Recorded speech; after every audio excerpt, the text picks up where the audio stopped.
If you want to know what 316 Day is all about, give me a hell yeah.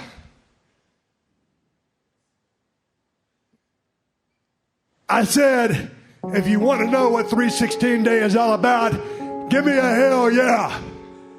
Hell yeah!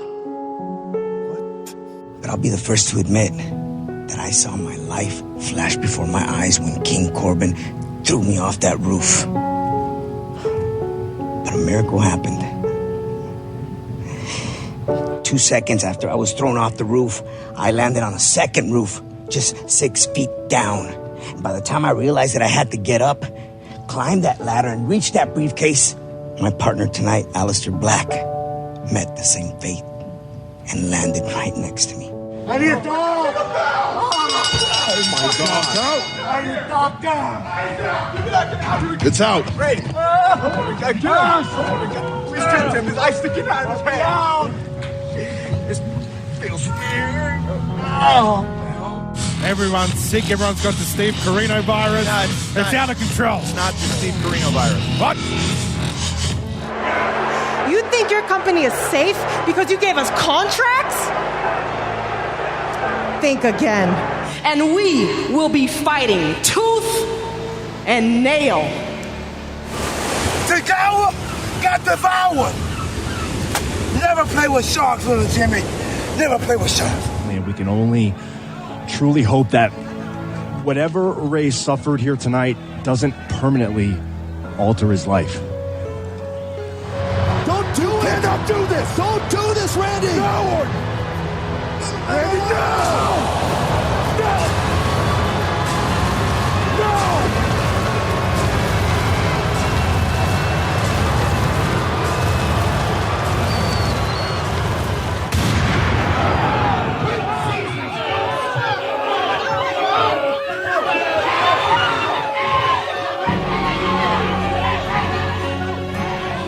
Who shot Bravo?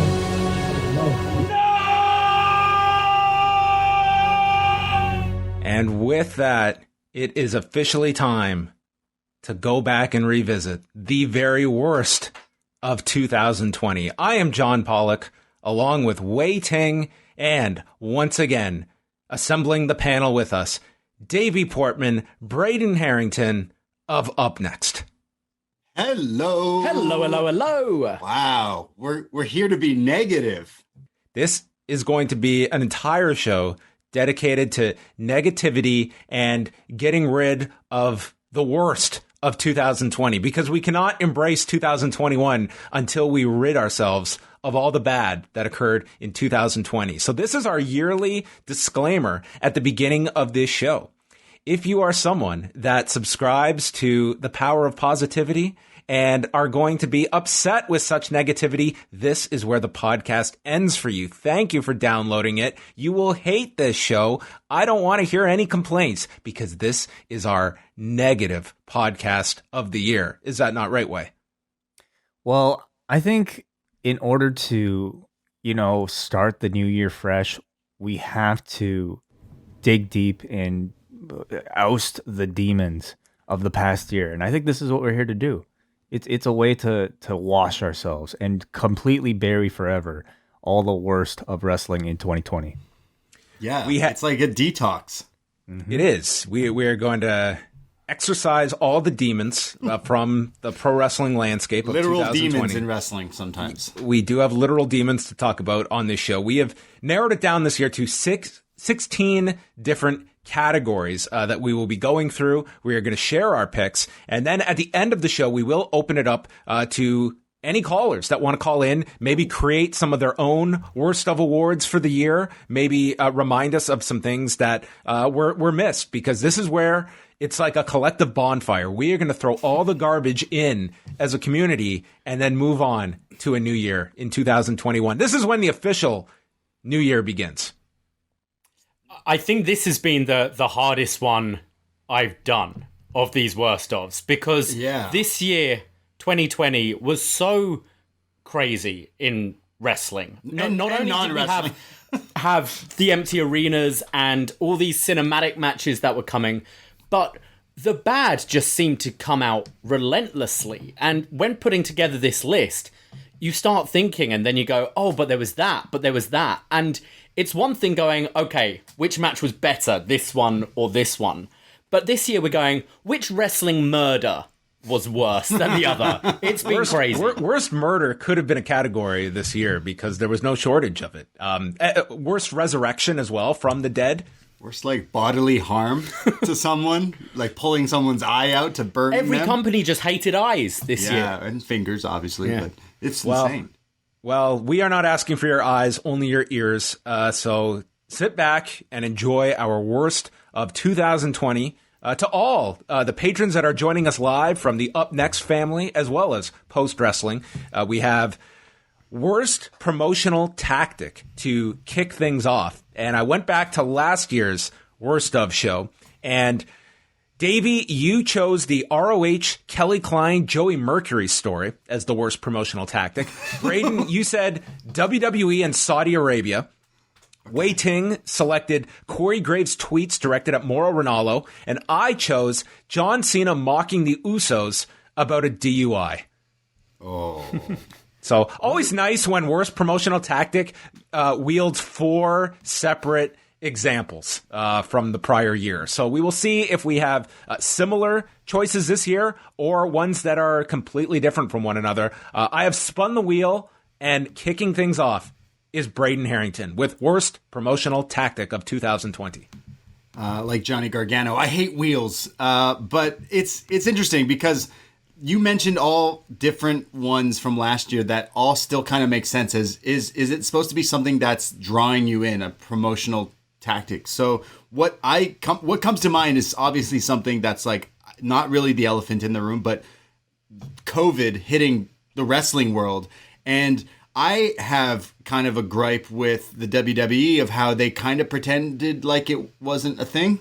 They kind of pretended like it didn't happen, and they never really explained to you why there was no crowd. Like AEW, I felt like there was times they're like, hey, the world's crazy right now, blah, blah, blah. But WWE was like hiding it in a weird way. So I thought that was definitely something that I was like, you're promoting all these different things, but you're still like avoiding and dancing around what everyone is going through in the world. So I kind of have to say that. But if we're talking about selling an actual match, I'm going to have to say it's poking fun at Jeff Hardy's like alcoholism, I guess, because you're trying to sell that he wants to get his revenge against Sheamus, and that's a promo. That's making me want to watch them fight. But no, it didn't make me want to watch them fight because I thought it was really tasteless. So I don't know which one it really counts, but those two. Solid preparation for Braden, of course. It could be this one, but it might be this. And here's I love my mentions. Honorable mentions are going to be hot tonight. Definitely. Shout outs. Davey, your worst promotional tactic of the year. I've gone, and this very much bleeds into 2021 as well, and could be a thing for the end of this year. But just Legends as a whole, WWE's thinking that ratings are in the toilet. Well, let's get Hulk Hogan out there. Let's get Goldberg out there. And sure, for one night they're going to spike a rating, but long term, it's damaging the product in my mind. And you think back to kind of 97, 98 when Shawn was gone, Brett was gone, and you kind of you lost your two big stars, and they had to pull the trigger on the likes of Triple H, Rock, Austin, Foley, all them, and that created one of the biggest booms in wrestling ever. Whereas last year, just so many times you had Christian advertised for a match that he was never going to do. You've got Big Show returning every now and then. These Legends nights or Raw reunions, or Tatanka, all these Raw reunions, and it's like, cool. Unless you're going to have these old guys come back and each and every week build up to some sort of match that I don't want to see, but if it's ratings you want and that works, cool. But otherwise, it's great. You broke 2 million, you broke 3 million this week. What's next? And it's just a bigger thing with WWE as a whole. It's the long-term storytelling, the short-term fixes rather than looking at the bigger picture. So Legends would be my worst promotional Especially tactic. Bringing in Legends during a pandemic. These are all old dudes. Yeah. Yeah. Wei, what was your worst promotional tactic this year? Well, I like this one category a lot because I think the word promotional is really open to interpretation. I mean, in essence, anything can be about promotion. And in this case, the one I have chosen was somebody's promotion of another individual via tweet. My worst promotional tactic this year goes to Chad Lale, aka Jackson Riker, for his tweet on June 1st. Of 2020, 1 hour after peaceful demonstrations protesting police brutality outside of the White House, 1 hour after those protesters were tear gassed away for a president's photo op, Jackson Riker tweets, "Thankful for the at POTUS we have. God bless America, built of freedom, forgotten no more." And this began a series of reactions, not just from enraged fans, but from his colleagues. Kevin Owens, "The freedom you speak of entitles you to speak your mind all you want. I'm not here to argue that. I just really need to tell you that I think you pushing your shitty wrestling catchphrase as all of this is happening is absolutely fucking pathetic." Ricochet, "I get you're a bad guy on TV, and I'm hoping that's all this is. Even then, that ain't it. But if this is actually your true thoughts, I'll be really sad, man. Mustafa Ali, I'm thankful you posted this because I'm now aware of what you stand for. When black brothers and sisters are crying, you praise someone that refuses to acknowledge their hurt. And you know it's especially bad when even the man's own tag partners disown him." This comes from Steve Cutler, who tweeted, "Although I am part of a tag team while I wrestle, I am my own person with my own thoughts and beliefs. It pains me to see what's going on in the world. I fought for the freedom of our country and all of the people who live here. It shouldn't matter your race or however you identify. We're all human beings and all deserve to be equal. Hashtag justice for George Floyd." So that was my worst promotional tactic of 2020. Great choices. I think all completely justified there. I went with I'm choosing one from the world of MMA and one for pro wrestling. In MMA, Dana White's video against the media. God. Dana White decided that he was going to sit down and put together a 5-minute victory lap for himself without once thanking his staff, without one thank you to the fighters that went through God knows what to prepare for these fights, the coaches that all put their health at risk in order for the UFC to be able to maintain their schedule and put out the number of events that their television contracts call for. Instead, he spent the entire video pointing the fingers at media, taking so many clips out of context, utilizing like complete out of context clips. It was just a complete piece of propaganda from Dana White and not a thank you to the people that helped the UFC be able to put out their schedule this year. There's a lot you can say about the UFC when they were done with these pipe dreams of running on unregulated land in the U.S., that they actually did put together a very strong plan to finally come back and put their cards on. But to me, the handling by Dana White of this pandemic at the beginning was horrible and deserved all the criticism he received at that time. In WWE, this was something that I don't know if it was the very worst thing I saw on WWE programming this year, but I thought it was one that I think really fell under the radar. We noted it when we did our post show that night, and that was during the Hell in a Cell kickoff show, when one of the panelists was Jeff Jarrett, and Elias wandered onto the set and decided to play a song referring to Jeff Hardy and Jeff Jarrett, who he has no affiliation with in a storyline context, referring to both as junkies. This occurring on the 3-year anniversary of Jeff Jarrett's sobriety, which I think was just so tasteless that would be fodder for a comedic line to be thrown in there. And I think in a nutshell, it tells you about kind of the thought process that something like that is fair game to poke fun at someone over their sobriety on their anniversary. So I thought that was disgusting. Those are my two worst promotional tactics of 2020. Wow, poor Jeff Hardy. He gets called a junkie, and then he's got to pee in a cup and all sorts of. Wow. It's one thing that it's one thing about Jeff Hardy that they introduced that into the story, and that was a focus of it. Jeff Jarrett is not an on-air character. The audience is probably not. Most are not even aware of his struggles. It was completely just done as, to me, a shot at Jeff Jarrett that was so unnecessary. I don't even care if it was something that, whether he knew about or not, that the line was coming. I just thought it was so tasteless to go that direction and even suggest such a line, much less carry it out. So we're off to a wonderful start, everybody. It's a taste of what your evening is like here. We move on to worst in-ring series. And this is comprised of, an in-the-ring wrestling show. And as we look up here, worst television show last year, myself and Davey chose NXT UK. Braden and Way chose Raw. So starting things off with worst in-ring series is Way. Well, I'm going to pick from the crop of shows that I watch on a regular basis. And amongst that crop, there is no choice but WWE Raw. As long as the show continues to be the quality that it is, I'm not even going to say 3 hours is really the main issue. The main issue, even if this was a 2-hour show, I think it would be terrible every single week. It's just the constant, cookie cutter types of matches, the cookie cutter types of finishes, the bad promos, the overly scripted backstage segment, the ridiculous storylines. I really do I don't know. I often wonder if there was a batting average for WWE Raw about how many good segments there are versus bad segments. I don't know if they would be a AA player. I don't even know if it would be a little league player. So it's just a bad show. I'll jump in right now and say that's my pick as well. I cut out my main roster stuff, but I do love looking up things.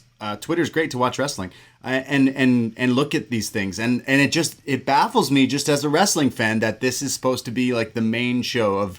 It's the longest running wrestling show. It's the show that non-fans know, Raw, and it's just what has happened to this show. And for some strange reason, I thought maybe they would know what to do in a pandemic era. And it showed me that the company that's been around for 1 year figured out how to do all this stuff to make them the cool show.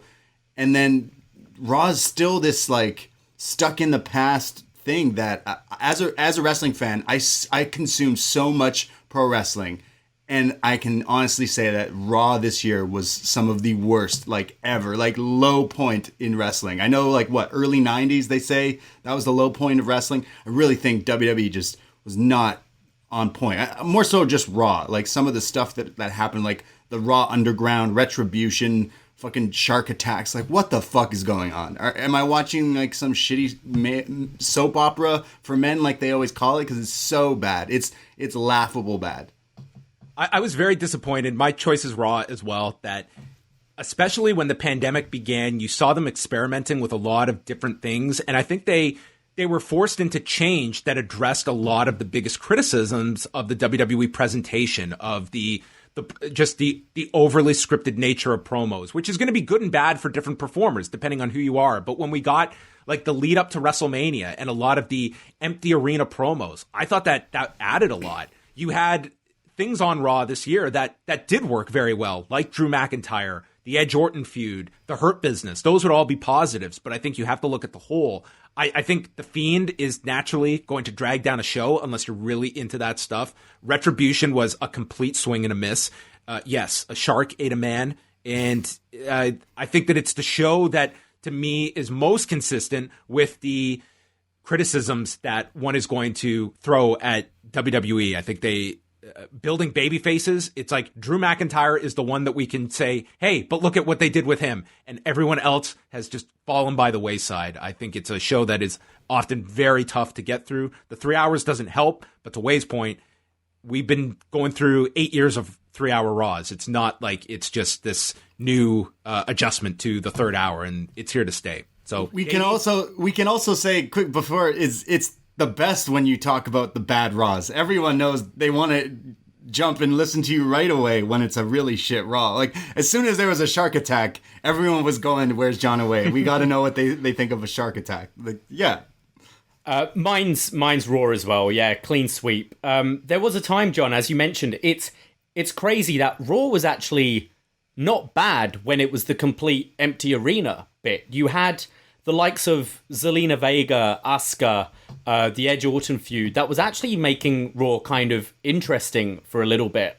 And then it just went right back to all their old tropes. This is the biggest wrestling company in the world with the most amount of money and the most amount of talent. And it's just shocking that they're able to produce such a consistently terrible show each and every week. So yeah, clean sweep for me, Raw. I just want wrestling. That's all I want. And they have the talent on Raw is crazy. Like Asuka ran 2020 pandemic era, and she was a good part of the Raw this year. But like, just so much bad. Well, it's funny because like monitoring the chat room, I mean, there were two choices that people were debating, and one of them was Raw. The other was AEW Dark. So when you say you just want wrestling, I guess that is the complete opposite of a show that is just purely wrestling. And I guess a lot of people not that enjoyable either. It's just like Raw it's been around for so long. It has actual names and established characters and stuff. Where Dark has a lot of people that you don't know. Dark is a free YouTube channel for enhancement. Yeah, it's not on USA. Raw is the premium wrestling company in the world's flagship show. That's the difference. Yeah. Dark is a struggle, and I feel for Cino each and every week. I wrote those reports for a little bit at the beginning of the pandemic, and that's when the show was clocking in at like 90 minutes, which was too long. Now it's going 2.5 hours. 3 hours. Yeah, it's. But at least with something like Dark, you can just dip in and out. It's a YouTube show. It's, I hear this match was good. You can click in. Raw should be the show that all wrestling fans come together. It used to be that watch. show. It used to be that. Yeah, it's just terrible. It's literally the most profitable wrestling show of all time. Yeah, like the name alone, all your non-wrestling friends know that what Raw is on Mondays. That's just a thing that has become. It's football and wrestling, and that's what this show has become, and that's why I think we all hate it, right? We move on to our next category, and that is most underutilized. And let's start with Davey. I went for Aleister Black. There's absolutely no reason why this guy shouldn't be in main events, and he's not even on TV right now. I can only think of two things he did in the last year, and that was having his eye taken out or abused or whatever, and was just playing Rey Mysterio's kind of number 3 in that feud. Was he opening doors? And then had like a 2-week feud with Kevin Owens, it seemed, which led to nothing, and then if he was wearing an eye patch, wouldn't he be number 2? Maybe. Number 2. That's the Bond. Yes. Austin but yeah, this guy should be, especially now, when you're a Raw like last night. I know it's 2021, but when you're like lacking talent, it should be an Aleister Black stepping up. You're looking for someone to be a random challenger for the title at a B/C level pay-per-view. There's no reason why you can't put Aleister Black in that role. I always go back to that moment on NXT where he's kicking down the doors. He's stone cold. Black massing everyone. Yeah. That moment, you look at him and you go, this guy's a star. This guy's the future. And he's not even on TV anymore. He's my same pick, honestly. He has everything that you kind of want in your wrestling. The dude looks badass, even in an eye patch. He changed his music, which I wouldn't say it's the worst of the theme of the year, but I liked his old theme. But he had everything, and in NXT, it was almost like he was becoming like a staple there. And then, of course, he gets called up, and then for no reason to not actually wrestle. And then I don't know if it was technically 2020 or 2019 where a ref slips up, because the black mass has never been kicked out of, and then he hits it on someone, and the ref fucks up and counts it as a 2, and Aleister just death stares him like, bro, you just fucked up my move. That was maybe like Shane Thorne or someone like that. I think. Who's that?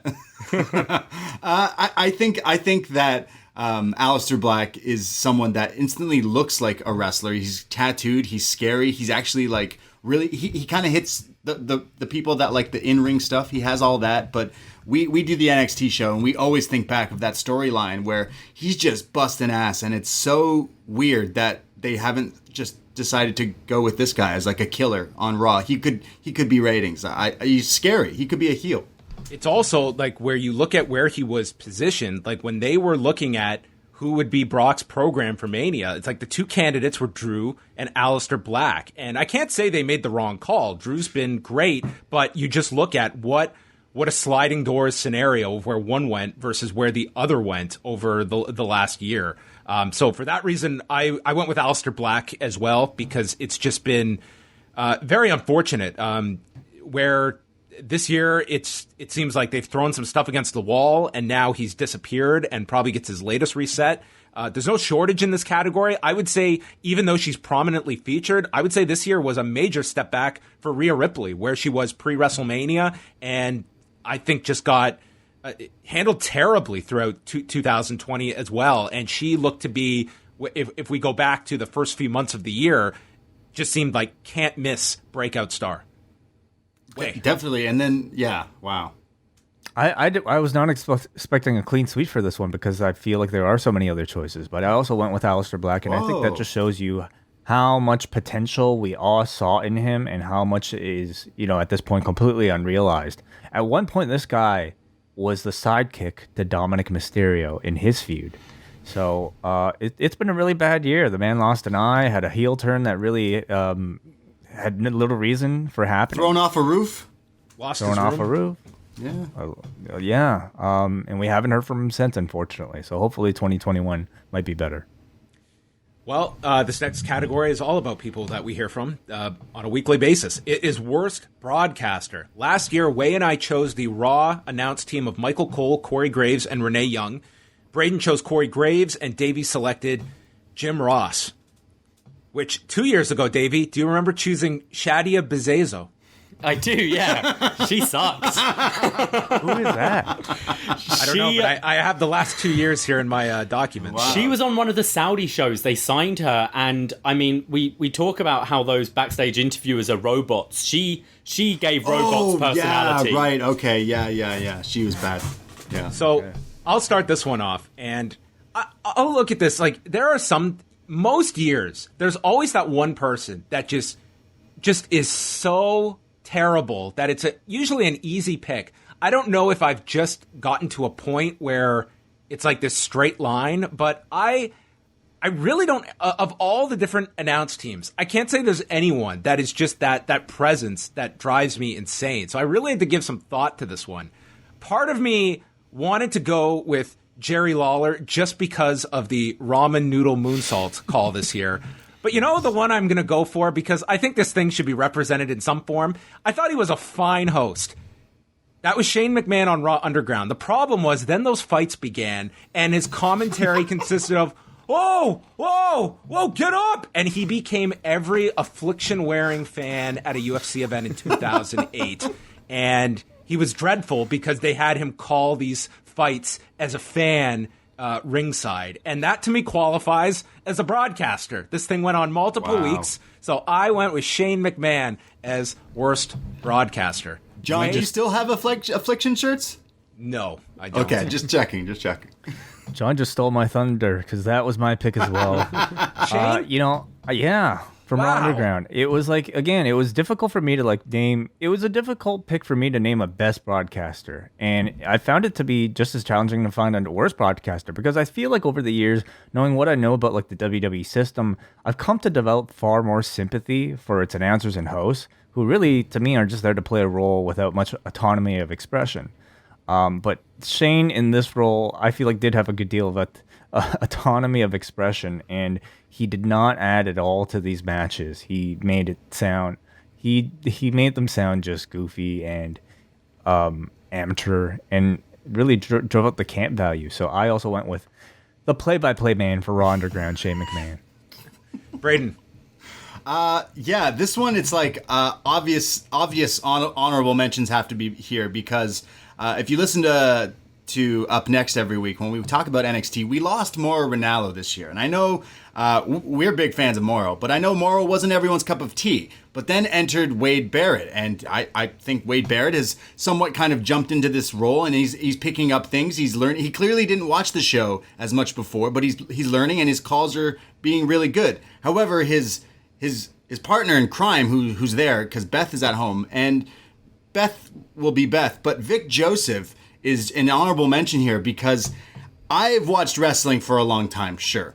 But if you watch NXT for 3 weeks, you should know people's finishing moves because they do it 3 times in a match, and he still doesn't know the names of moves. And I know that's just a really nerdy nitpick, but the dude's been on commentary for a long time now. No one's given him notes. No one's told him what a powerbomb is and stuff. And obviously you can say Michael Cole doesn't know what a powerbomb or a pile driver is, and it's total nitpicking. But I wouldn't say he's the worst, because he's still like a likable guy, but he just doesn't like seem to know wrestling moves.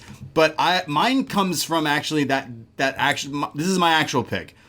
Just recently, in the past, I don't know, months or so, Impact Wrestling got a little bit of a shine. Kenny Omega shows up and all of a sudden everyone's watching, including me. And I tuned in and I was like, this show isn't really still for me. But I think it was because of the commentary. I really do not like what Josh Matthews is doing in Impact Wrestling. I think I used to be a big fan of him in WWE. I thought he kind of could have gone into a bigger role, but everything he's doing right now, and I think it's him and Madison Rayne who are the commentary team. I can't listen. Like, I can't imagine watching this show if they're the commentary team, because they sound like they don't give a shit, and it sounds so like fake and phoned in. That's just me, and this is only now watching like a little bit, but I'm like, how is that the commentary team? It's very strange, but that's my pick. Sorry, I want him to get better, but not good. Davey, are you going different or adding on to any of these previous picks? I'm unfortunately sticking with my pick from last year with JR, and I feel bad for picking him. I read his book, which is fantastic, and I know how much this guy loves the business, and with everything he's gone through, he still wants to kind of give back and keep busy. But there's just so many things each and every week that when he's motivated, when he sounds like he's into it, he's still one of the best there is.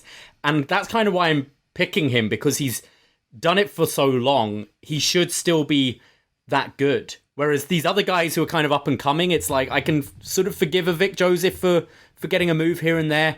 JR, it's the constant kind of belittling of Excalibur that does my head in every week. It's so Excalibur will call a move and JR will make fun of him for knowing the kind of Japanese or the Mexican name for the move.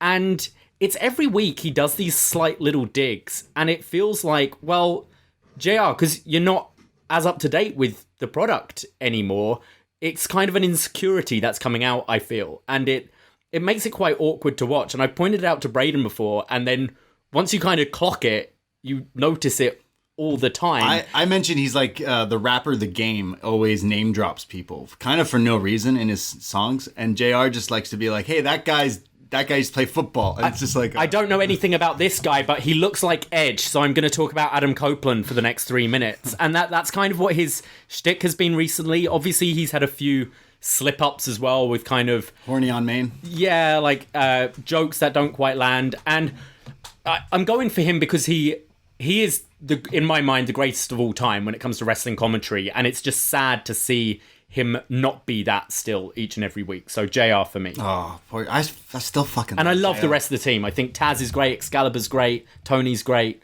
Even Ricky Starks when he hops on Dark is pretty good. It's just JR. There's something every single week where I kind of cringe listening to him. The next category is worst character, or worst gimmick. Last year, Wei and I chose Shorty G. Davey, you picked Emi Sakura, and Braden chose the Librarians. So we will see if we get a whole new slate of worst gimmicks. Braden, why don't you start this one off? Okay. Honorable mention, cancel culture from Impact Wrestling. This one's tough because I definitely want to talk about them later on, but Retribution obviously comes to mind. I'm sorry, but I still think Retribution is a work, that they're working us, that it's all like a giant rib, and it's like, we were joking. You fell for this? I still think that's what's happening. But I was pretty positive on the Best of show with AEW, but I can admit that AEW does some things that I don't like. And something I don't like this year is Miro and Kip Sabian with their gamer gimmick of how they're raging when the load screen's on, and they're the best. He's the best man, and yeah, you wear really expensive clothes, but I don't quite understand the character Is it odd that I think of you two when I see those two? He's Kip, obviously, right? Oh, God. Yeah. I gotta get some of the Miro fits. I'm slowly growing on the Miro fit, but the character I wasn't expecting that when he came in. And it's like, yeah, he's got to do something, but it's literally some of the worst stuff that I've seen. Like, it literally makes me get up and leave the room. I don't care about any of it. And his matches, he's shown some cool things, but the gimmick here of this gamer, and it all started from like the arcade game broke, and I'm like, yeah, cool, they're expensive, I get it, but your character's just a rage gamer. It's really stupid. He went from like being the hottest name of that crop of releases to, you know, coming into the hottest company arguably right now in the industry and completely being flat, you know, talking about him several months later. So to me, it's exactly due to that gimmick. So I don't think they really haven't tapped into everything that worked for him during the whole Rusev Day run. Like, here's a guy that's a genuinely entertaining personality, but I don't think you would get any of that just watching the show every week. It's a very odd pairing with the two of them. And to me, it's been given time. It's not like this is just, wait and see where this goes. It's been several months now, and it just seems to be a very... he's just another guy on the show, and I wouldn't be bringing in people that are just going to be other guys, and I think everyone does see that higher potential level. I honestly preferred him in the Lana Lashley story, and that's saying something because I didn't like that, but at least there I was like, yeah, I want to see this guy kick his ass. I just don't want to see him now. Yeah.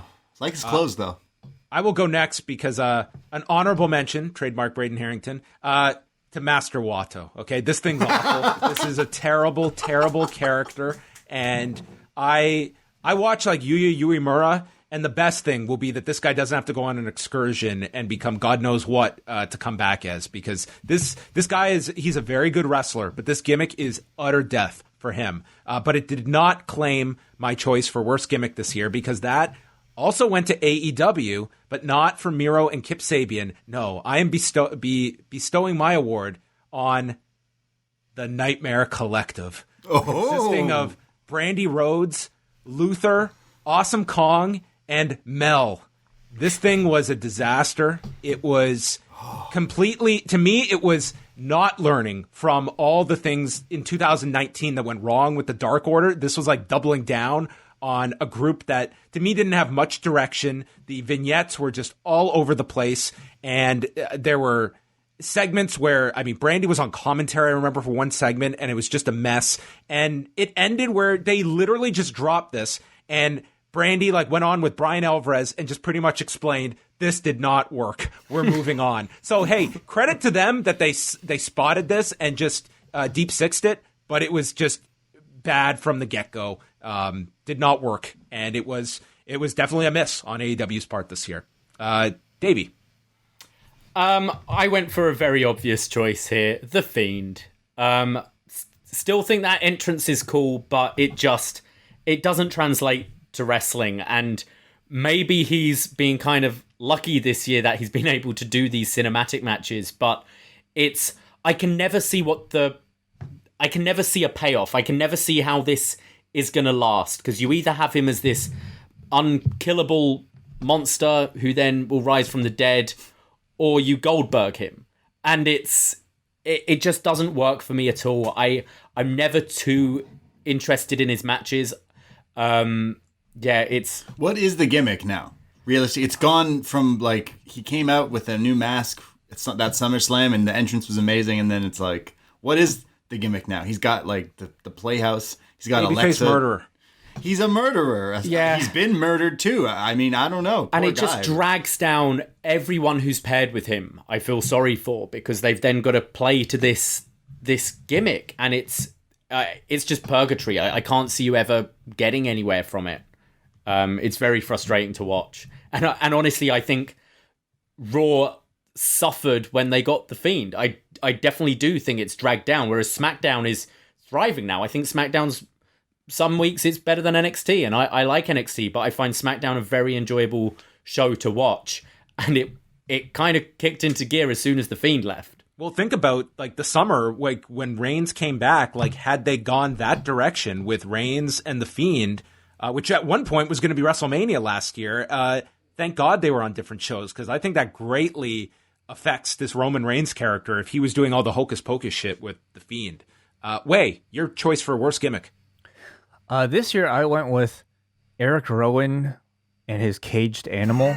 Was that this year? Caged animal. Much of it took place last year, but it bled and completely revealed itself by this year.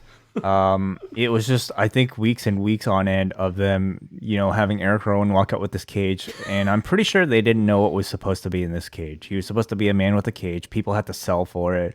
At one point, it drew blood from somebody sticking their hand in it. At one point, somebody crushed it, and I guess in the end, it was revealed to be a giant tarantula. That could hold a camera, too, because we got the point of view of the animal as well. It's like a spider from these Halloween stores, though. Yeah. So, didn't really work out. I'm stunned no one picked Retribution. I only didn't choose them because I assumed everyone else would choose it. Was this... I legit I feel like they will come up later. Okay, well, there you go. Spread the love.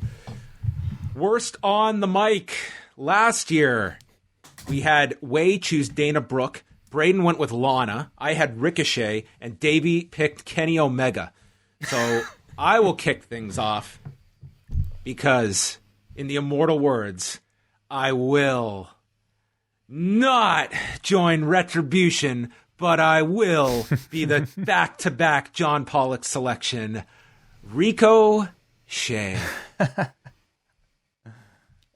Man. Listen, a man that does not need a microphone should not be handed a microphone. They seem to have no inhibition about giving him such a microphone. Him and especially WWE-style promos do not mix at all. I think even when you watch the 365 on him, I mean, this guy is not the most...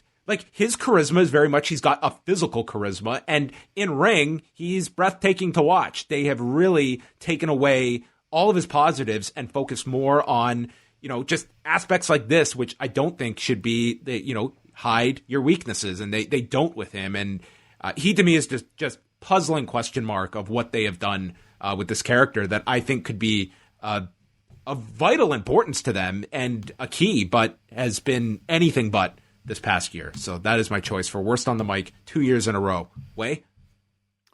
I think that's a fine choice. I went with Riddle, and Mr. Bronuts himself. I don't know how great of a promo he was to begin with, but I think he was at least inoffensive to me.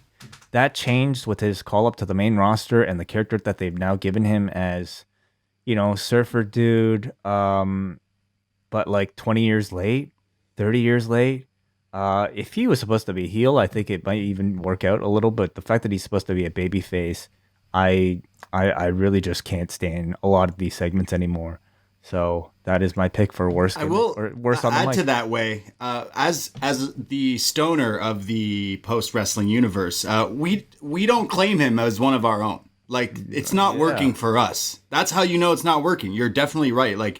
It's supposed to be I smoke weed and I'm dumb and make jokes. It's it's actually not doing what it's supposed to be doing. It's not clicking, and it's not just me that thinks that. But I know what they're trying to go for, this whole bro thing, and it doesn't seem to work. I liked one thing, and it was in NXT, and it's how much fish could Bobby Fish fry. But even that, it's funny, but it's really silly. Could you call that worst bromo? You can call it that. What was your official pick? Sorry, my pick though. Honorable mention to Ember Moon, obviously. Just lately on NXT, she came back to NXT. Didn't work on her promo, but I'm gonna go. John, you went for the same person you went for last year, and I'm doing the exact same thing. I cannot stand Lana. I can't stand her. I know she's technically not the actual worst talker. What she's trying to say is she comes into her own character, but I don't care. Absolute 0% care about any storyline she's been involved with. The storyline with her going through the tables, I don't care. But whenever she talks, I am most 100% leaving or putting it on mute at least. But I cannot stand her. Sorry. Davey, is it a repeat for you or somebody new? No, Kenny worked on it. I think he's going to go far, that kid, that Kenny Omega. I see potential. He's worked hard on his promo. There's a great shout out in the room from Dan Reed. Alicia Edwards on Impact is horrible to watch on the mic, but I'm going with, same as you, John, Ricochet. This is a guy that when he went to NXT, didn't necessarily need to work on his wrestling, but clearly did not take advantage of promo class and all that, because he's terrible, and he's to the point now where I don't care. It doesn't excite. If he were to leave WWE and move to AEW, I don't care. I'm past it. There's plenty of wrestlers out there that can do flashy stuff in the ring. You shouldn't be as bad as you are. You need to take it upon yourself to continuously practice promos. Get an acting tutor if you need one. If you know it's your low point, and I feel we've been saying this for as long as he's been in WWE now, including NXT, it's embarrassing. He seems like such a dork. I don't want to watch him win, because it doesn't seem like he cares if he wins or not. I think he's terrible.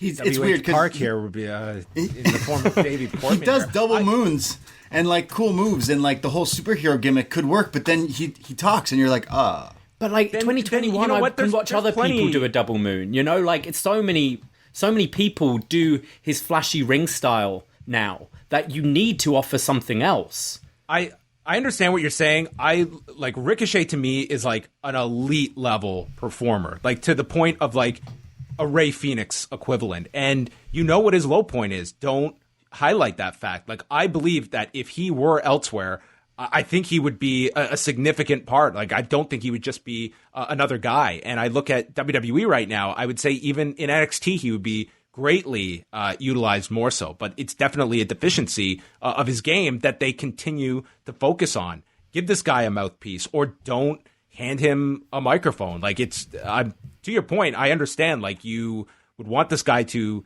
better himself. At the same time, these promos he gets are typically 30 seconds backstage or in, response with like some lame joke that he's given. It's just a very poor utilization that I think has just dragged his stock down so significantly when you look at where that guy was at the New Orleans takeover. And it was like, man, this was a huge signing that they had. And now he's just another geek on Raw, which is astounding to me. So there we go. That's the finality of Ricochet. Worst event of 2020. Last year, Braden and I chose TLC. Way you picked Hell in a Cell, and Davey had Super Showdown as the picks. For this year, I will kick this one off because I chose Super Showdown 2020. This was February the 27th in Riyadh, Saudi Arabia. Some of the highlights we got were the unbelievably awful gauntlet match that saw R-Truth pin Bobby Lashley, pin Andrade, beat Eric Rowan, and then it was AJ Styles who had a dance-off before pinning this guy in 2 minutes, and all this to set up The Undertaker showing up and chokeslamming AJ and pinning him in 20 seconds. That was absolutely brutal. The crowd was dead for the rest of this show. They didn't get into anything beyond this. Even Mansoor and Dolph Ziggler, they were indifferent to. Then we finally got into the big stuff, which was Brock Lesnar murdering Ricochet in less than 90 seconds, palate cleanser time, a cage match with Reigns and Corbin, and then the main event, 2 minutes and 57 seconds, The Fiend drops the title to Bill Goldberg.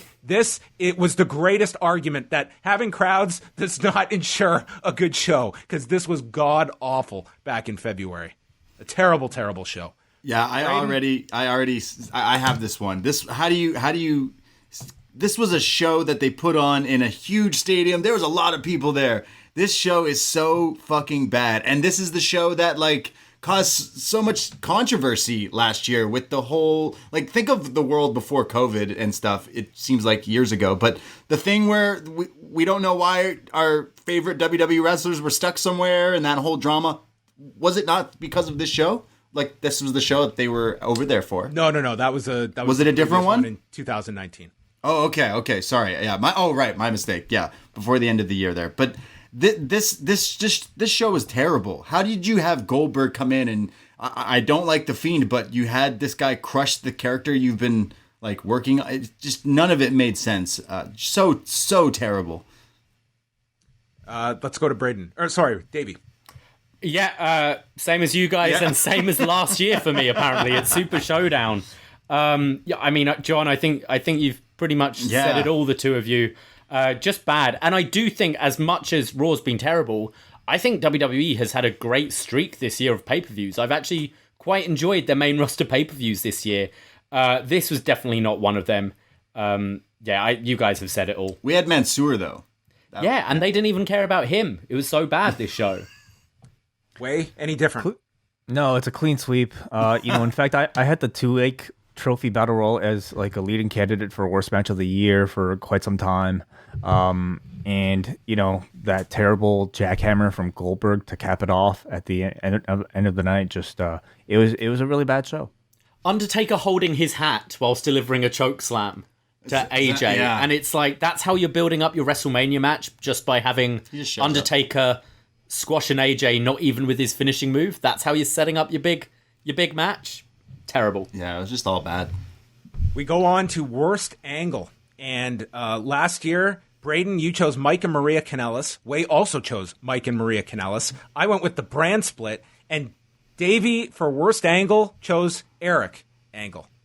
Yeah, he had a bad year. Worst angle, Eric. Davey, you had the most clever response last year, so why don't you start off this year? Worst angle of 2020. So worst angle, I'm thinking of like a segment or something like that. I went for Braun being scared of his mask.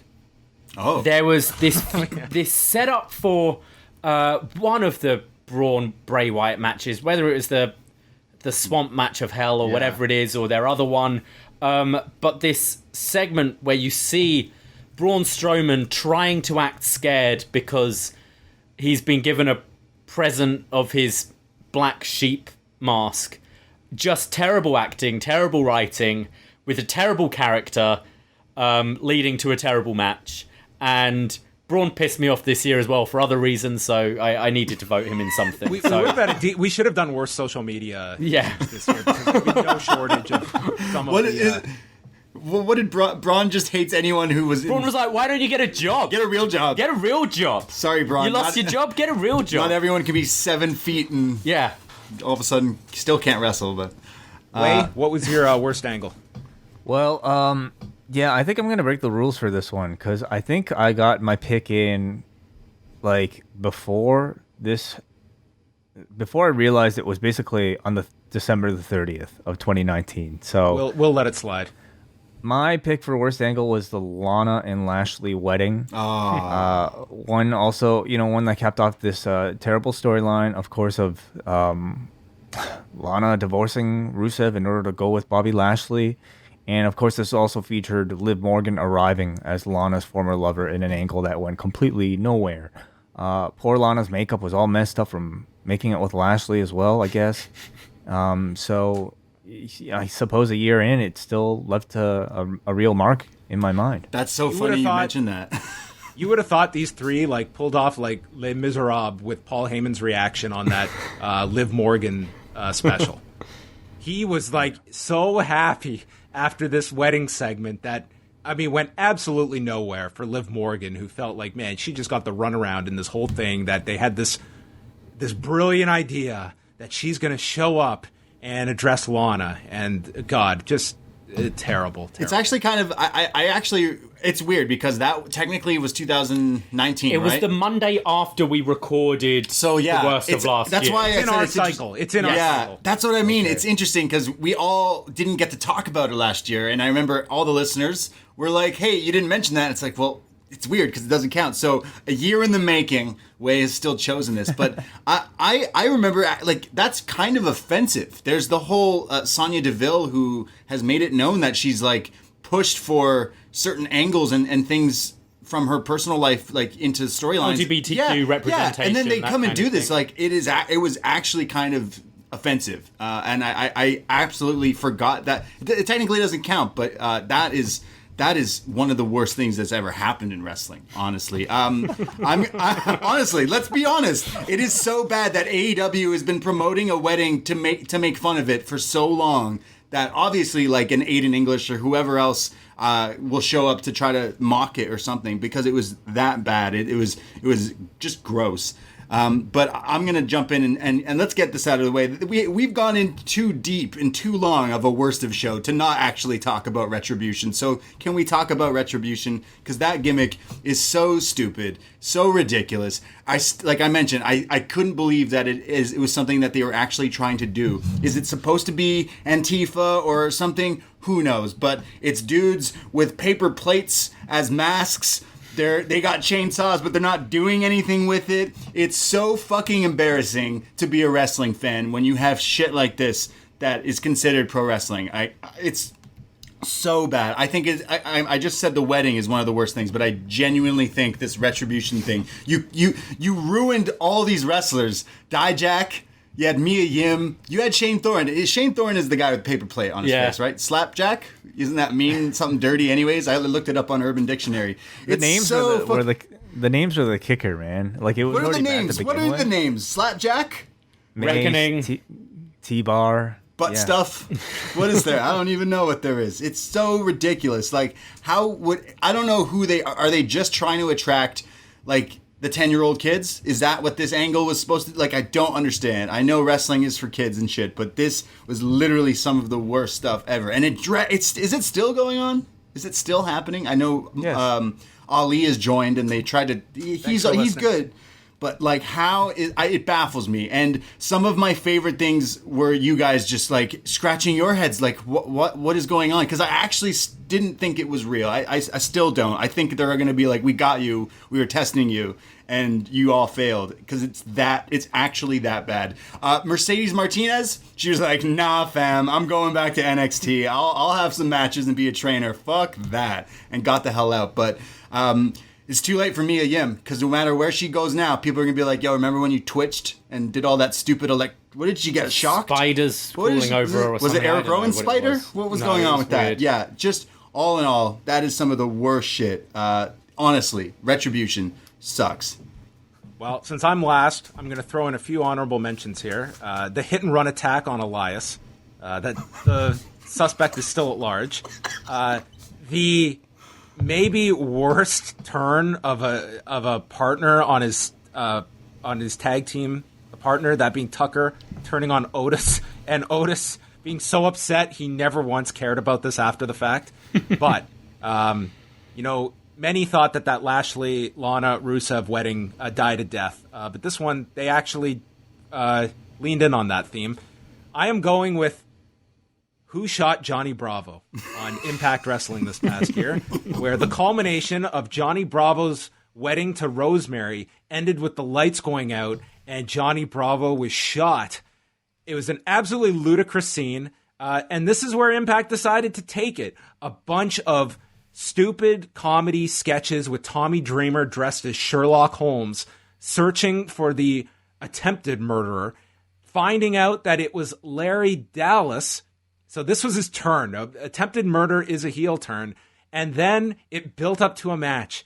Tommy Dreamer versus Larry D, where if Larry D won, he would avoid all charges for the attempted murder of Johnny Bravo. He won, so he avoided prison time. That was our payoff to Who Shot Johnny Bravo. An absolutely horrible storyline this year. The wedding was great, though. Take away everything after What's that. with weddings and wrestling? That still sounds better than Retribution, to be completely honest with you. I don't know, man. That sounds lit. Worst feud of the year. Last year, I went with Kurt Angle versus Baron Corbin. That was Braden's pick as well. Way was very consistent. He chose Bobby Lashley and Lana versus Rusev. And Davey, you picked the mixed tag combo of Seth Rollins and Becky Lynch versus Baron Corbin and Lacey Evans. That's bad. Yes, that feuded throughout the summer of 2019. This year, let's start off with Way for worst feud. Viking Raiders versus Street Profits. We'll get maybe a bit more into some of the the specifics later, but this category I think deserves to be, spotlighting their endless weeks of awful, awful, awful, awful vignettes with terrible punchlines. Just they actually had a decathlon of endless sporting matches that all ended up with just terrible results, terrible TV time, terrible entertainment, a lot of jokes about turkey legs. I would tell you that I would have gone back and researched it, but I definitely didn't do that. So I'm digging a lot of this out of my very, very repressed memory of the feud. You're just gonna have to take my word for it. It was awful. Let's go with Davey. I went the feud for the feud between Lana and Nia Jax. This was built up over weeks and weeks. I think it was 9 weeks in total where Lana was put through a table.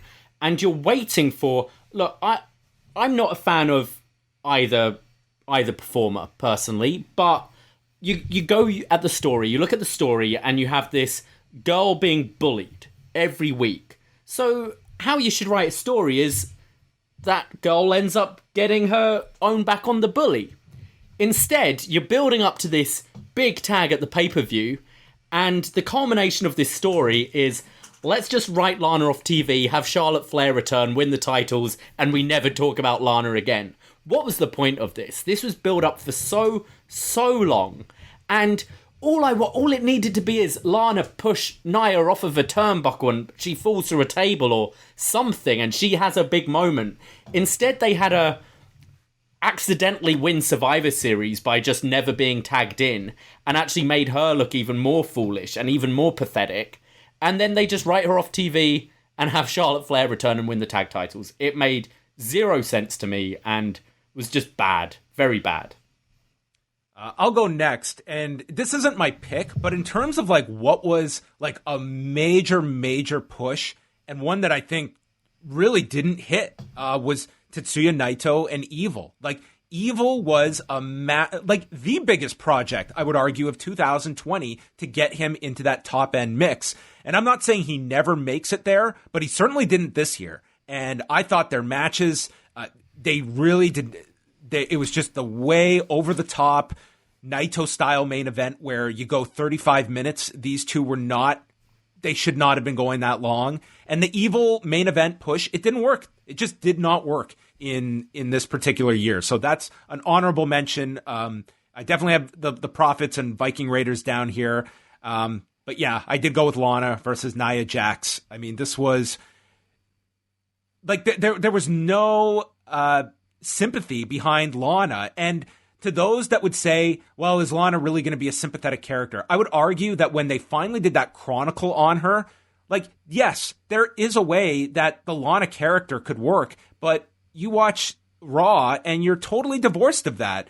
And I don't think you should have to rely on your digital team to really give depth to a lot of these characters. And the fact that they could do that with Lana, I think, is proof positive of the fact that all of these performers have interesting stories, and you can go a lot further than just the one-dimensional, I will not join Retribution. They're left with punchlines on the show, and that's what Lana and Nia Jax was. It was the table spot was our ad nauseum every single week, and there was no rooting for Lana. It was a really lame payoff, and then boom, she was abruptly thrust out of this story and replaced by Charlotte. So that was my worst feud of 2020. Braden, cap things off.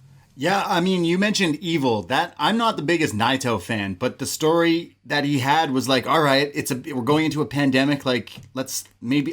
It was tough what to do, but that's what they chose to do, making Evil turn on him and then become double champion. And I know it's wrestling, and when they get you heated as a fan, they're probably doing a good job. But it wasn't.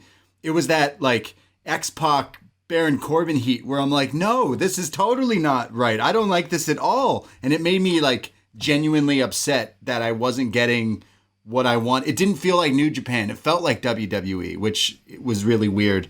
I had literally all the only feuds that stuck out that were bad was definitely the Viking Raiders. And I'd say that one hurts more considering how fucking awesome War Machine was on the Indies and in NXT. And then a year later they're playing basketball, and sorry, is one of their names Eric? Because they only have one name, right? Yeah. They're like hitting on people. It's weird. I'm torn between those two, honestly, but I'll go with Naito and Evil. Okay, the next one is a new one to reflect 2020's contributions. That is worst cinematic match. We talked on the best of show about the best presentations. What were some of the worst, Braden? I don't know about you, but there's a few that stick out, and I'll give you one from WWE, and it's The Fiend versus Bray. Sorry, I guess it's Bray Wyatt, but Bray Wyatt versus Braun Strowman in the swamp ass match. Such a I feel like me and you Davey could film something better than that, and we did not go to school for filming videos, but it felt like they got people who know nothing about wrestling to do it. On the best of show, I praised the Boneyard match. Was it silly and ridiculous? Yeah, but it was so much fun, and it just worked. This was the complete opposite. It's so ridiculous. I've watched it twice. I watched it when it happened, and just like a few weeks ago, I had to be sure. Was it that bad? Because I want to go over to AEW, but it technically isn't really a cinematch. The dentist chair thing. No, it's absolutely a cinematic match, and it's my pick as well. Okay. Then I'll stay on course with the swamp match, because the swamp match, it's wrestling, and you go, okay, what stupid shit are they gonna do? Okay, it's Bray Wyatt's character who used to be like the swamp guy. Okay, that could be something that works, especially after watching him and John Cena in the weird WrestleMania Funhouse one. But it just showed that Braun Strowman is like not a good actor, and it didn't work at all. It's almost to the point where it's not laughable. It was just it's like a really C-level shitty college horror movie, but with wrestlers. It's really shit. I love me some shitty horror movies, but I've seen a lot better ones than this. It was really bad. It's definitely one of the worst things in general, but worst cinematch for me. I do have that written down, but I went with the tooth and nail match. I mean, not your traditional like over the top elaborate cinematic match we got this year, but I thought it was an attempt at doing that. Like that's kind of how they sold you on this thing. And I thought, to me, it's especially from the company that did the Stadium Stampede, I wasn't expecting that, but there's an expectation level. By the time they did this in August, you've seen a lot of examples of these. They did this on-location match at the dentist's office where it ended up on the pregame show. It was just really poorly shot. It was just cringeworthy to watch, and ended with what, Big Swole like shooting her up with a syringe. It was terrible. Like it was really brutal. So that was, I didn't put it as my worst match of the year, so it qualified in this category for me. Wei, what was the worst cinematic match? Well, I want to give an honorable shout out, sticking with AEW, to the Elite Deletion between Sammy Guevara and Matt Hardy. It was a match, considering, we're talking about the originator of the cinematic match in Matt Hardy. The first time that he was going to bring this gimmick to AEW, I think, especially coming off of the Stadium Stampede, everybody was expecting this one to be of that quality, and it was really anything but. I think it was even worse than some of the WWE ones that he put out. Just an endless kind of like, just series of moves here and there, nothing all that clever about it, no real kind of, significant cameos to speak of. So that is an honorable mention, but my worst cinematic match this year has to go to the Profits versus the Viking Raiders from WWE Backlash. If the feud was a series of singles throughout the months, this was a compilation of their greatest hits. It featured golf clubs, featured bowling balls, had a dream sequence about turkey legs with no meaning whatsoever.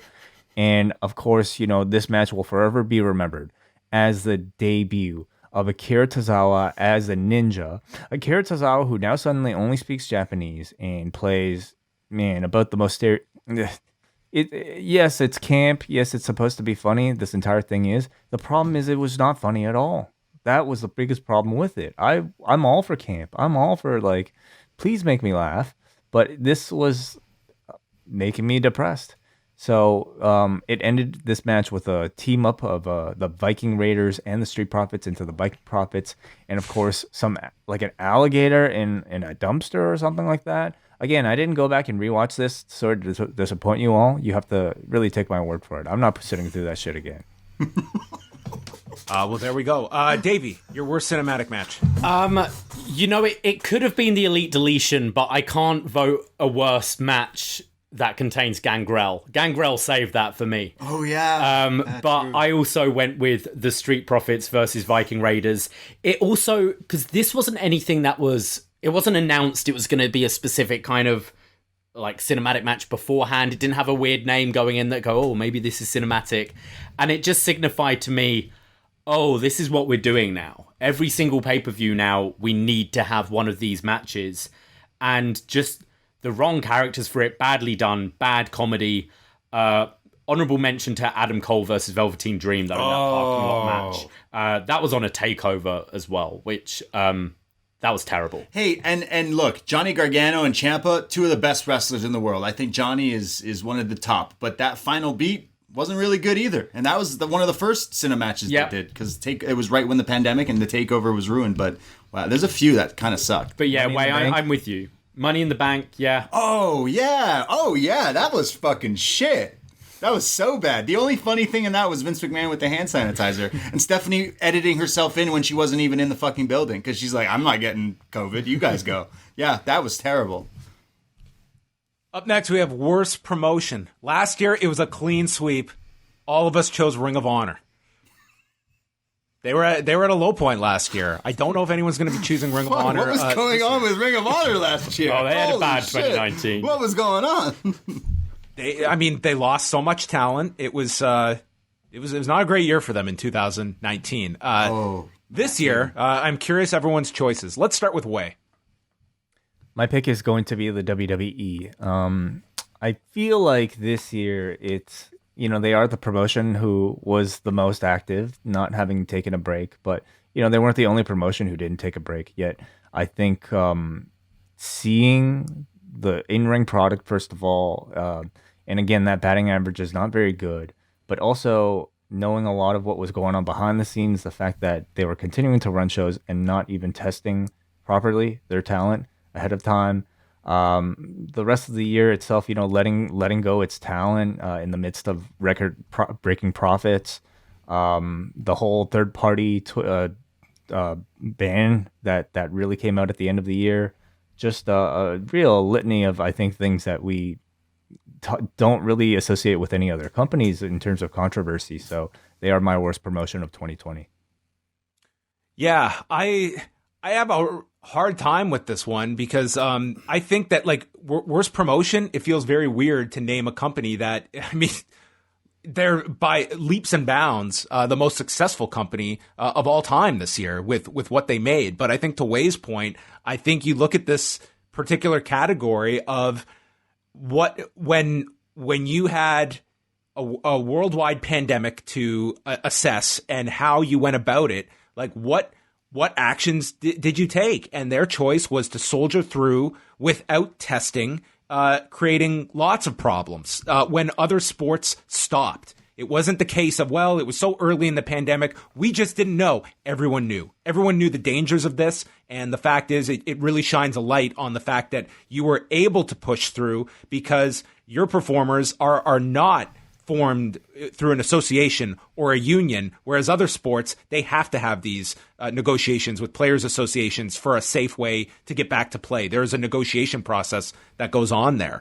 And I think that this year, you just saw so many of these incidents where, yes, the WWE will have their most successfully financial year of all time, but I think there's plenty to gloss over from this past year that really, it tells the audience kind of where these performers get treated, actions that are taken. I think that it's just a year where you got to see the worst of the WWE as well in terms of how they went about in this pandemic, especially at the beginning.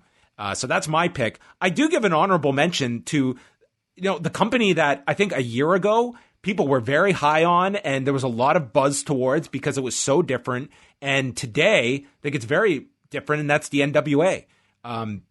Will they come back? It sounds like at some point they will, but they got completely stopped with the pandemic and everything. And I think that when they do come back, I don't know if you're going to find that same demand for that product. It seems like the AEW has kind of opened up this pipeline to utilize talent that was associated and showcased on Power.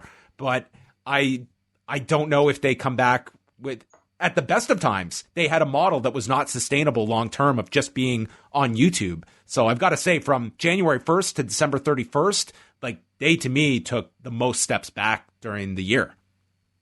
Mm-hmm. Braden. Good choice. Yeah, I think this is a clean sweep. Sorry, I don't know what your pick is, Davey, but fuck, I think I could put it together. It's simply because as a wrestling fan, let's like dissect it, because as just watching WWE with the testing thing, and someone lets out that they contracted COVID and they get mad at them and the way they treated their talent. There's no like crowds and gates and house shows and stuff, so the talent goes to Twitch and other things, and no, you can't do that either. It's really shitty. But as a wrestling fan, when you watched, it's like, for so long, as long as I've been alive, wrestling has been this thing where it's performed in front of a crowd, and then they got put in this corner, and it's like, it sucks. The whole world sucks. But how they presented themselves really early on just showed me that they don't really care, and they didn't really know what they were doing. But I'm seeing it in both ways. Like, as a fan, it really looked like shit. Most of WrestleMania was so weird to watch, as any wrestling fan watched. It's like, there's no crowd. But then you saw this other company like have like people scattered in the crowd, probably not following protocols and stuff. But it made it seem like WWE was just lost and like didn't know what they were doing. It sounded scary to work there. Some of the wrestlers wouldn't show up on TV. Roman Reigns left. Brock Lesnar left. They're like, fuck that. We're not doing this because you guys aren't taking it seriously. And when you know like who, kind of runs things in WWE and some things they're tied to, and some people's going back to some wrestlers on Twitter and politics and all that, it makes you really sour as a wrestling fan. So definitely worst promotion is WWE for me. Clean sweep, WWE. You've kind of said it all. Just uninteresting product that it feels very stale. Even NXT, which I love, has taken a massive step back, in my opinion. Controversy after controversy coming out. It does feel weird giving them worst promotion of the year when they're the company that has Ilya Dragunov versus Volta under their banner, and Finn versus Kyle and things like that. But overall, it just a very, very bad year, and I don't see any sign of improvement. I don't see them taking any steps to kind of really shake things up. It's just going back to the well time after time after time. All right, worst tag team as we get down to the last handful of awards here. Last year, myself and Braden chose the Iconics. Way picked the B team, and Davey, your worst tag team was Marina Shafir and Jessamine Duke. Oh. This year, worst tag team, Braden. I mentioned these guys earlier, and I've decided I'm going to go with them, and it's Kip Sabian and Miro.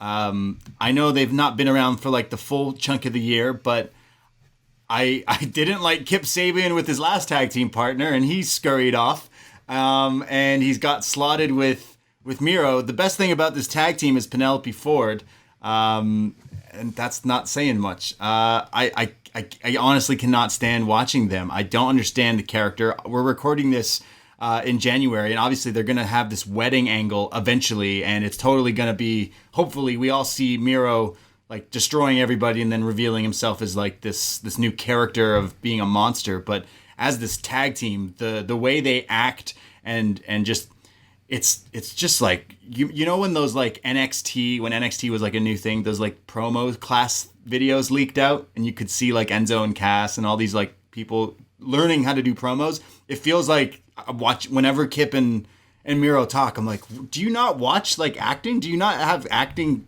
coaches, teachers, anyone? Because it's really bad. And I don't want to rag on you, Kip Sabian, but even on BTE, the show, the YouTube show, he's such a bad actor. He's got a great look. He's not a bad wrestler. I think he can step it up. I want to say Kip Sabian is the best improved or most improved one year, but I don't see it happening anytime soon. But damn it, I believe in you, Kip, but you suck. And Miro, get it together. What are you doing? Davey, we only had Shafir and Duke do a few cameos this year. I don't know if they would qualify. Yeah, I can't go for them this year. I found this one hard because looking at all the tag teams, I mean, the tag team division in WWE just isn't pushed strong enough at all. AEW have a great tag division.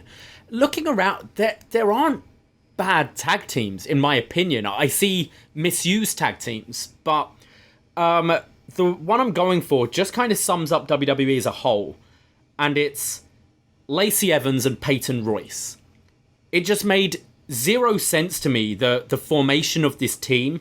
You had Peyton Royce and Billie Kay, and granted, they aren't the best workers in the world, but they've got such a great chemistry together and such a great personality. They're very entertaining in little backstage skits with other wrestlers and kind of coming in and interrupting an interview or whatever. To split them off into what looks like is going to be a singles push for both, and then mere weeks after putting Peyton Royce with Lacey Evans, which character-wise I don't see why they gel together at all.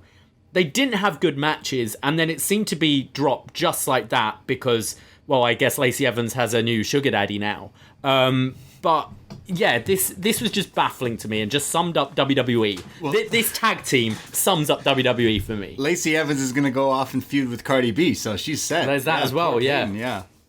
She's had quite the year. She went from a all-American mom to now hooking up with Ric Flair.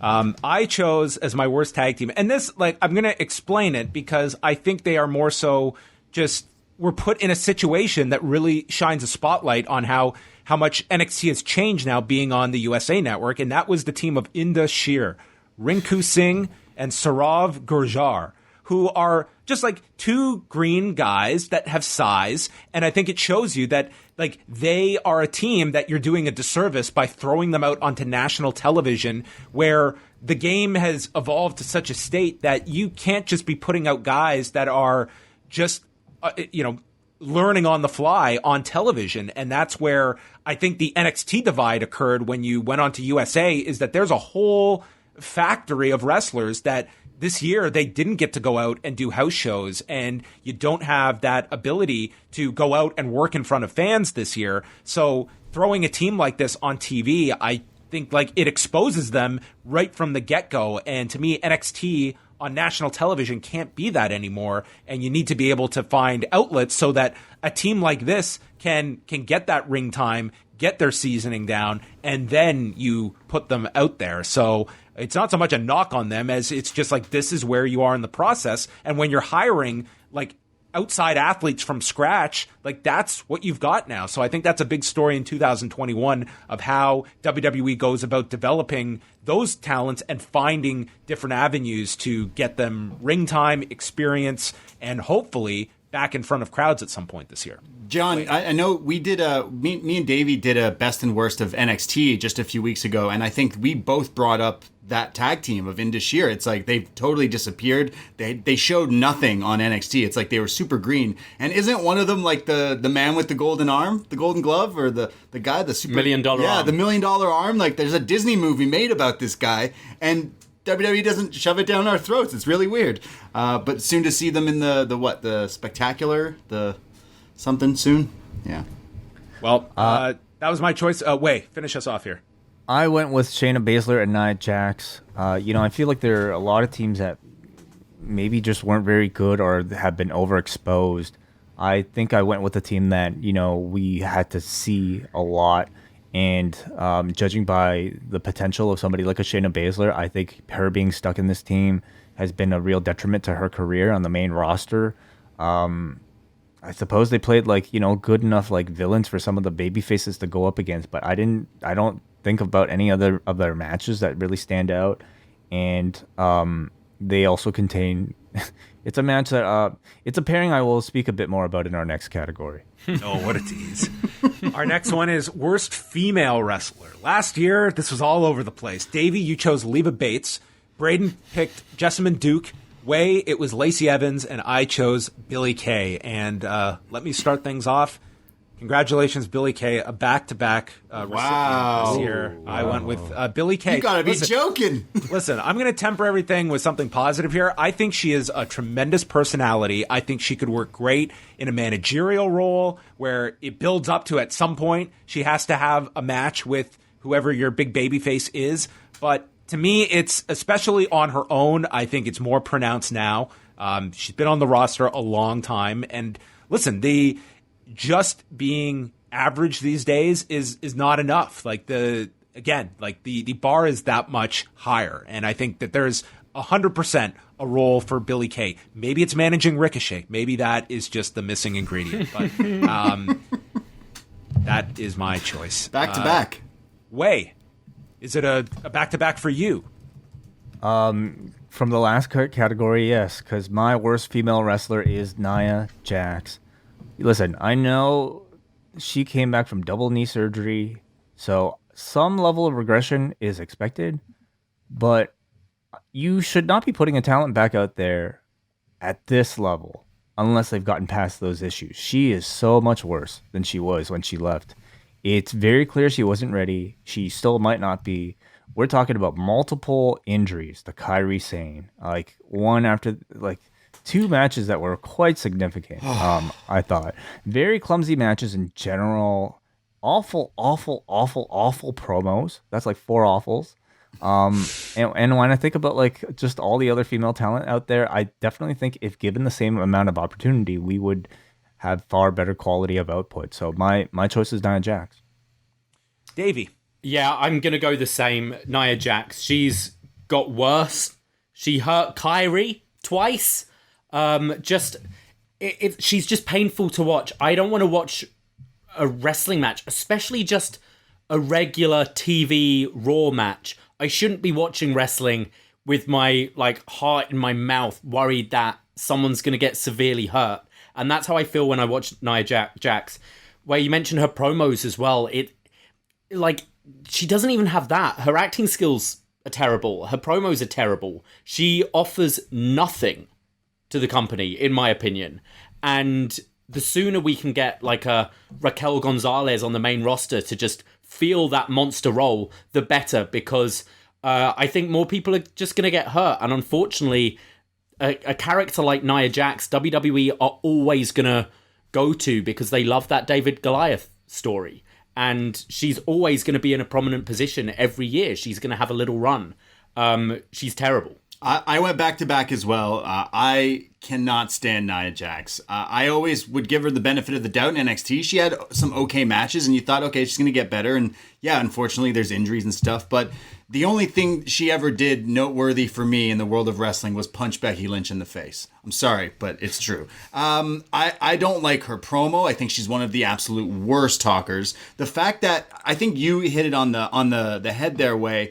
The fact that she keeps getting these opportunities when there's so many talented women in this company, so many actual people who the women who love wrestling and are really good at it. And then I tune into Raw for 5 fucking minutes and it's Nia Jax in her trash bag gear again. And I'm like, why are you still being pushed here? She's the big show. She's like, all right, we need someone big for this babyface to go up against. Bad. But there's other people in the room. Someone mentioned Piper Niven. If you want that bigger woman as well to be a powerhouse, you've got people in the roster, but it's always going back to Nia. I hate Nia. I don't like her. I know we didn't officially give worst Twitter of the year, but she's definitely up there as well. Some of the stuff she says is just ridiculous.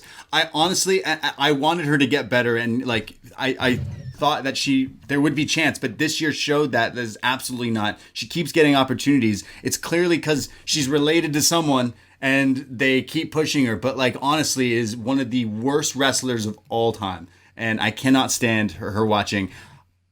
I do have an honorable mention from another show.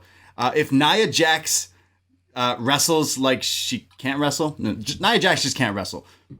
There's someone who can wrestle, but she just acts like she doesn't care, and it's Evilise on AEW. I have to give that shout out because she just looks like she never wants to be there, doesn't give a shit, just has this smug look like, I'm not selling anything. It's fake. I'm not selling this. It's so jarring to watch that it takes me out of whatever she's involved with. The stories have been out there about attitude and stuff. And when you actually see it on TV, you go, well, yeah, this is why you're in the position you're in. Yeah, but that's just an honorable mention. I would watch Ivelisse 10 times over Nia Jax.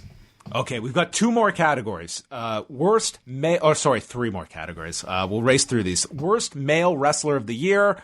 Last year, Way and Davey chose The Fiend, Bray Wyatt. Braden, you went with King Corbin. I chose Elias. I'll start off this one, and I chose with someone that I think just lost all of their momentum this year. I think that it was really notable to see how some performers adjusted to the changed atmosphere without fans and how others struggled and I think did not. I think he was in numerous poor performances on Wednesday nights, and that was the Velveteen Dream. I think that he had a really significant regression this year. Say nothing of, I think that people had a certain uneasiness watching him this year. And the fact is that, there were, to me, these were brought up on calls with Paul Levesque, who just would not give any satisfying answer. I think that is on WWE, that if you looked into this, like, there needs to be some kind of transparency of, okay, you feel comfortable using him. What was your line of thinking in this? And they did not want to go there. And I think, like, you do need to be able to say, hey, listen, we looked into this and this is why we are comfortable doing this. So I think all of that together, it was a bad year for Velveteen Dream. Davey. I'm going to go for Matt Hardy. He had a great return on that first kind of empty arena Dynamite, but the broken Hardy thing just isn't working anymore. It's not entertaining anymore. It's past its shelf life. And he's visibly a lot slower than he used to be and is on TV way, way too much. It's a real low point whenever we're watching, and we tend to watch Dynamite pretty late. We finish our NXT show and then we put it on. So it's normally quite late in the evening, and it's Matt Hardy every week who just makes me groan. I think it's time to kind of call it a day and offer, like, I'm sure he's got so much to offer the business and is an asset to AEW, but it's not in front of the camera every week on TV anymore for me. And that whole feud with Sammy Guevara, that could, another year, that could have won a lot of these categories. So Matt Hardy. I have honorable mentions. Bray Wyatt. Like, fuck, I love the fact that he's trying the horror thing, but it's just like, it's not working. It's totally not working. And he had the cool thing with John Cena, but it's not. And a part of that was because of the guy he had to dance with, and that was Braun Strowman, another like contender here for, just showed that, like, oh, you don't really know what you're kind of doing here. It shows when he watches it. When I watch Braun Strowman, I think of some blown up 80s wrestler trying to be in that spot who still just doesn't know how to wrestle. But you could also say Slapjack, Paper Plate, Shane Thorne, poor guy. He's been thrown a terrible thing. But John, I had the same pick as you. We watch NXT. We're the NXT show. And the whole thing with him and Triple H pretty much ignoring it is what rubs me the wrong way. Triple H could come out and say one thing that kind of maybe eases people. I don't know. You still can think what you think and you look into it and all that stuff without getting into it. But he has lost everything that he has. They turned him heel in a terrible time to turn him. Well, everyone hates you anyways. Let's turn you heel. Didn't work. He had that terrible, very bad feud with Roderick Strong. Yeah, the Roddy and Adam Cole thing. It's that parking lot thing that really made me Even go, his what? beard looks like Gary Glitter, and that doesn't help. No, it doesn't. I feel very uneasy watching him. He wears like all the weird gear stuff. I think it wouldn't have hurt. I don't know. We don't know details and stuff like that, but I don't think having him on TV, he is on a lot. He was just main eventing a few weeks ago. He is still a prominent character. And as me and Davey do the NXT show every week and week for a few years now, he's someone that needs to go away, at least for right now. If they want to tell us, hey, look, there's evidence and such that he's an innocent man or whatever, but he honestly just needs to go away. We feel he's detrimental to us. We're the NXT guys. And when it's like Velveteen Dream is headlining the show, we're like, well, people are going to switch over tonight. Yeah, they do. And all the times he's in a match or a main event, because he still does that. Our listeners, people write in or comment or tweet us and stuff, and they say like, "Oh, I can't watch because he's on the show." And it's like, yeah, it puts, obviously you guys know, it puts you in a weird position to like watch the stuff. It's like, I don't really want to watch it, but my job's to talk about this match, so I'm going to try to talk about it. But there's not one thing he did this year that was like any good. And I think this would have been a time to step away and stuff. But it's also like he hasn't really said anything, has he? Like, he's not come out and been like, hey, what the fuck? Like, I don't know. I think he tweeted that they're being investigated. Yeah, well, it's not. It's honestly, it's not enough, and it turns me off on watching that. There's obviously other guys and different stories and avenues, but his is definitely one where all wrestling fans are looking at it, going, don't know about that one, and it's not good. Way. Yeah, initially I had chosen Goldberg for this one, but I went back and I realized the man only had one match. It was not a good match at all, but nonetheless, it was a short enough match that I don't know if I can really qualify him for something like this. I tend to get far more offended if somebody takes up a lot of my time and wastes a lot of it and bores me for a lot of it. And so for that reason, because of the role he was put in, my worst wrestler goes to Evil for New Japan Pro Wrestling. I think if you're somebody who is in the position of IWGP champion, you have to deliver up to a very certain different standard than your typical wrestler. And in fact, I think this man delivered, in some cases, the opposite. I found all of his main event matches incredibly boring. I think his in-ring style is very boring, technically incredibly proficient, but the same spots, the amount of drag that comes along with some of these New Japan main events where it just feels like they have to hit 40 minutes for the sake of hitting 40 minutes, that really hit me with his particular matches. And then you add in the Dick Togo stuff afterwards. I think back to some of the most boring times I had watching wrestling in the past year, and some of it was with his main event. So that was my worst wrestler of 2020. Everything's Evil. Okay, let's move on, and we're going to go to worst match of the year. Davey, you're going to kick this one off. Actually, this goes on perfectly from Way's last choice, because I'm with you. There were lots of terrible matches this year. Like there was a terrible one on NXT recently, Shotzi Blackheart versus Indy Hartwell.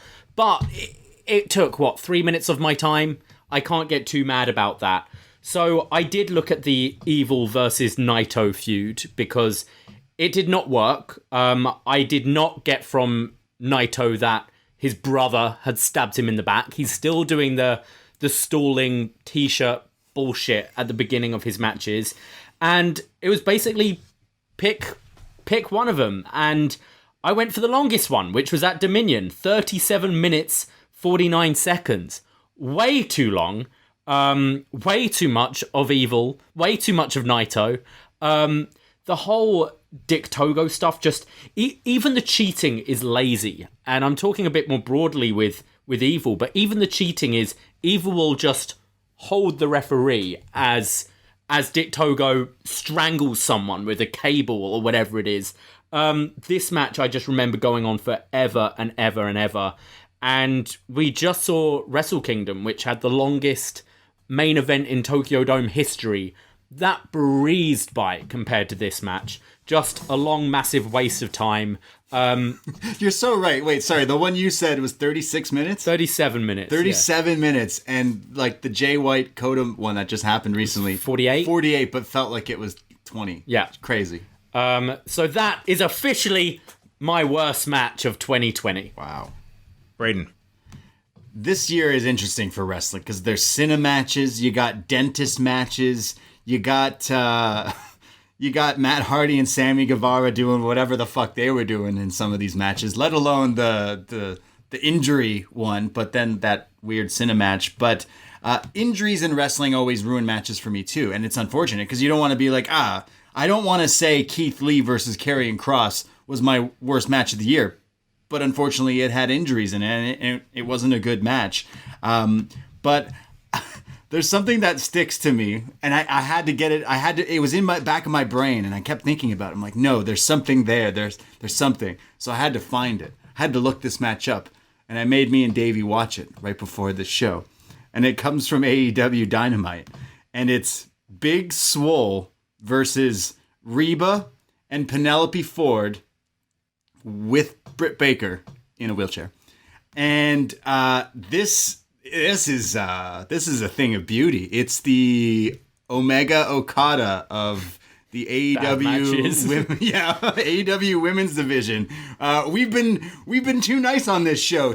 We have not mentioned the AEW women's division yet on this show, so I thought I'd bring them to the dance. And they couldn't do that. They couldn't dance. This match is very funny to watch. I just watched it today, and wow, it doesn't make sense. There's argument that Swole Britt Baker could have had worst feud of the year because that just didn't make sense. It's just all over the place. But this match is just silly, ridiculous. What got me is you had Reba, someone who has wrestled, pretending that she can't wrestle. Yeah, as her tag team partner Penelope Ford can't wrestle. Yeah, I don't, it's so weird. I don't know. I'm torn between a lot of those things. But when I went back and watched that, I was like, oh, that's really bad. On our best and worst of NXT, I said worst NXT match was this one with, I think, Shotzi Xia Li and Aaliyah, I think, where Robert Stone pukes on someone in the match. That's fucking bad too. This was a hard one to pick, just one, but all of those are just really fucking bad. The parking lot brawl, Velveteen Dream, that shit's bad too. Way. I went with Matt Hardy versus Sammy Guevara, the Broken Rules match from AEW All Out. You mentioned Braden injuries affecting your enjoyment of matches and it kind of being unfair. I don't think this match was bad completely due to the injury alone. It was bad because they continued despite the injury. What I thought was really kind of like unjustifiable was the fact that they had let AEW had let them continue. Of course, the wrestler is always going to want to, but it wasn't just, an in-ring spot, but you had to have this man walk all the way over to the other thing, climb a scaffold, and then push another man on top.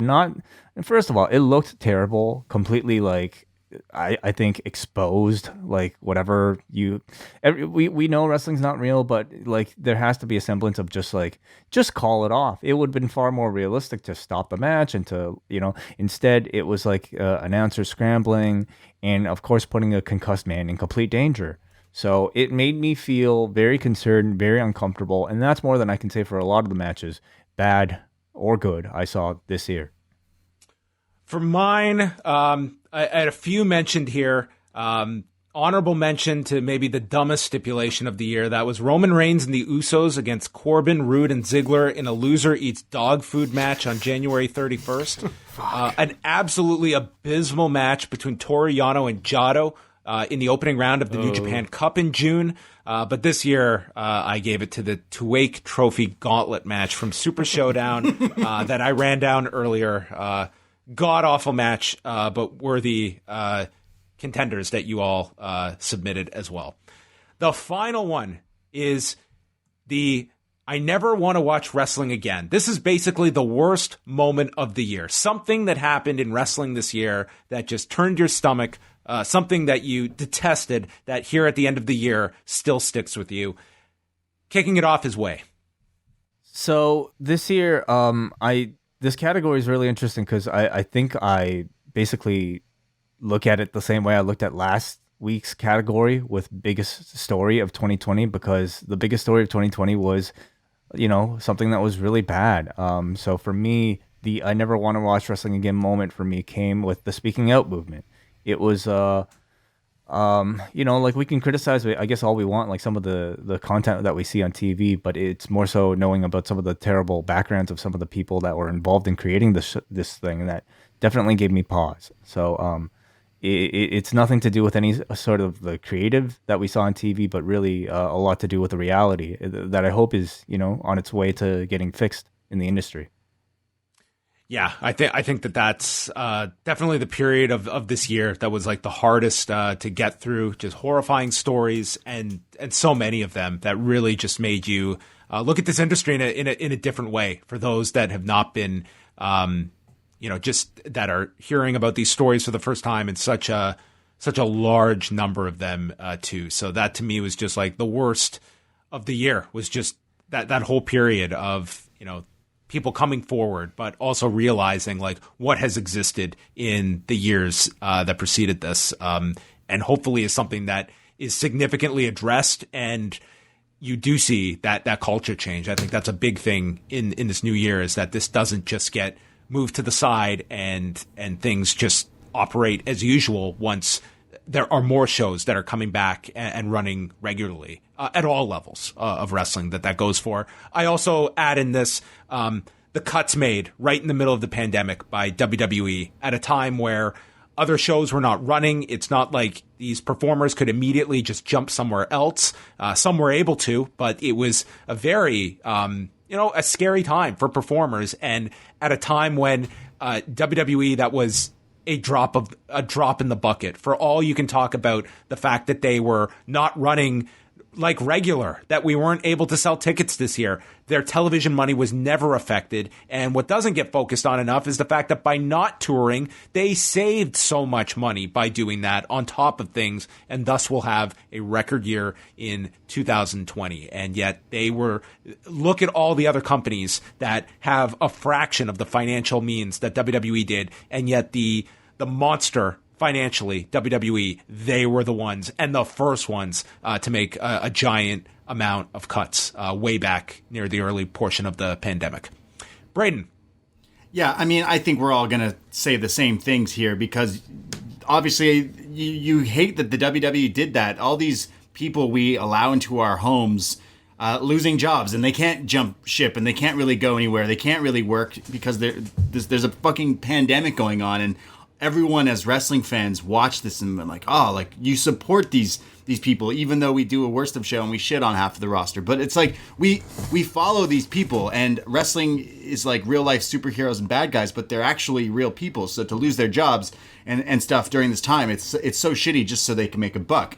But wrestlers are real people, and we definitely saw that this year. And it's like horrifying to see some of these stories with the speaking out stuff, and you know, for people to give their stories and be honest and tell their things, it means a lot. And the industry does need to change. Obviously, wrestling is, you think it's boys club instantly, and clearly it has been that. And obviously it's not just the Brit rest scene, but it's everywhere. But you compare it to like music or acting or just celebrities in general, and it's so hard to separate people from like the art, and sometimes you don't want to do that. And in terms of what happened with the speaking out this year, so many wrestling fans that don't want to watch wrestling ever again. They go, no, I can't. How can I watch these guys that I love and I do think are like superheroes to me, that I allow into my home week by week, but then it turns out that they are monsters, and their stories. And of course you can believe certain stories about certain people, and you can choose to not believe about them. But this speaking out movement like needed to happen clearly, and hopefully going forward when we have crowds again and everything, that it will help change the business for good. Yeah. Speaking out as well for me. I mean, I was someone before I moved here. I had very good memories of going to progress shows, Rev Pro, PCW. I'd go to the British wrestling scene a lot. And to me, it might sound weird, but I have memories of my final family holiday when it was the four of us together, and we went to Disney and we did SeaWorld. And I used to have all these great memories of SeaWorld and Shamu splashing around. And then I watched Blackfish. And all those memories are tainted, and I felt dirty about enjoying knowing how awful these conditions are. And I kind of got that same feeling when that day, that week, when every time you look at your phone and you check your Twitter, you see another story come out and another brave person coming forward with their experience. And you just go, well, fuck. Like, all of that is done now. I'm done with that. And I think I've got a lot of friends still in the UK who have completely gone, it's going to take a long, long time before I go to or trust a British wrestling promotion again. And obviously we all cover this, so we're not really gonna step away, but it does, like, you talk about everything that's happening with non-wrestling fans, and you ask yourself, why am I watching this shit? Like, are there any good people here? Because WWE's run by complete arseholes. Carnies. And you've got the British wrestling scene with all these stories coming out, and these stories coming out all over the world. And yeah, I'd say it's definitely one of the times in a long time where I've questioned kind of why I watch it. We all took a backseat. I feel like a lot of wrestling fans checked themselves during the summer when this all came out. It's like it affected us. It's especially you think of like your favorite musician or someone out there really loved R. Kelly, and then you go, maybe I can't listen to R. Kelly, but maybe you secretly still do, you know? And that's, again, it's like wrestling's this like art, but they're actual people you can reach out and touch, and they're people. And some of these stories, it needed to happen. And I hope things move forward in this world. And the world is still a twisted place, but fuck. And that's where it sucks, because you watch something like NXT or whatever, and you don't want to watch because there are certain people on there, but also I shouldn't not be supporting these other talents. Like, if British wrestling completely collapses, all the good people there, they've lost their jobs because of these assholes who've done horrific things. And it's like, I want to support the good ones, but now you go, like, how do I know, like, where I'm putting my who it's going to, what's happening, who to support? It was such a just horrible week, and obviously it's still ongoing, and there's still stories coming out and things. And cancel culture is totally a thing, and obviously John and Wei, like, you guys, like, we don't like talking about it, but you have to talk about it. You can't not talk about it. It's like the biggest story. It is the biggest story that happened in wrestling this year, and it's sad that, like, we gotta talk about people. Like I mentioned, there's stories of people that are out there, and people believe them, people don't. But these people are still on TV, and you read online, whether they be true or fake, but there's stories out there. There's things out there that you, as a wrestling fan, as a fan here, have to decide on your own what you think about these things. And then you turn on Raw, you turn on NXT, and there's wrestlers that you're still questioning, but they're on TV and they're being used in main events and stuff. And it just, it makes you not want to watch wrestling again. And then we'll move on. We've gone very long on this show, but I think it comes down to, I think, your fan base and at large. I mean, you want to see, like, transparency in these cases, and that's for, listen, to me, it's like going back to the Velveteen Dream story, and it's like Paul Levesque did, like, that one interview with CBS, and he just said, well, we looked into it, we found nothing. And if that's the case, if that's true, then if I'm Patrick Clark, I want everyone to know that this is what was found for my name. So I would say that, to me, just saying, well, we found nothing, that's not enough. I think that you have to be able to say, okay, these are the people we spoke to. This is where we are comfortable using this. And if that meets the public satisfaction, like, that is what I think, best case scenario, what you hope for in a case like this, is that you get that transparency of, this is what we did. We took this with the utmost seriousness, and you present that. I think that they got around by saying the least and just hoping people would move on from that. And if they truly found, like, nothing, or that they believe in this, like, they should, I think, share that beyond just, like, one interview, and then, you know, on a conference call, kind of not want to talk about it very, very clearly. So we're going to move on, though, because I was not hoping for this to go so long. We do have the likely and unlikelies from last year, so I'm going to zip through these really, really quick. We had 15 scenarios from last year. And Wei, are you still with us? I'm here. Yeah. Okay, I just want to double check. I just want to make sure the feed is not the feed. Bray Wyatt has not attacked you either. So our first scenario was Paul Levesque takes a more active role on the main roster for Vince McMahon, and someone else assumes control on NXT. Davie, Braden, and I all said unlikely to this, and that would have been the case this year. Now, this is one you can debate. The XFL is preparing for season 2. Way and I said likely. Braden and Davie said unlikely. So this iteration of the XFL is not going to see a second season, but another season of the XFL will happen. So I think that this one... We're all winners. You're all, yeah. This might be a push. Yeah. All members of the Undisputed Era leave NXT, whether it be to the main roster or elsewhere. Braden was the only one who said unlikely on that one. We need cool Kyle. It's all about Kyle O'Reilly. I would say it again because Kyle O'Reilly needs to be the guy.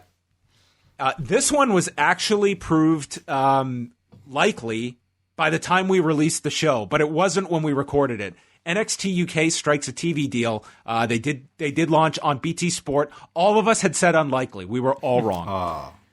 Tessa Blanchard is with Impact Wrestling. All of us said unlikely, which was true. AEW or NXT, one episode hits 1.5 million viewers that night. Me, Way, and Davie all said unlikely. No episode of either hit that. Kenny Omega wins the AEW title. Davie, Way, and I said likely, and we're correct. Paul Heyman remains in his current role on Raw. Way and I said unlikely, and he was removed from that role. Sinclair Broadcasting divests itself of Ring of Honor. Way, Davie, and myself got that right, stating unlikely.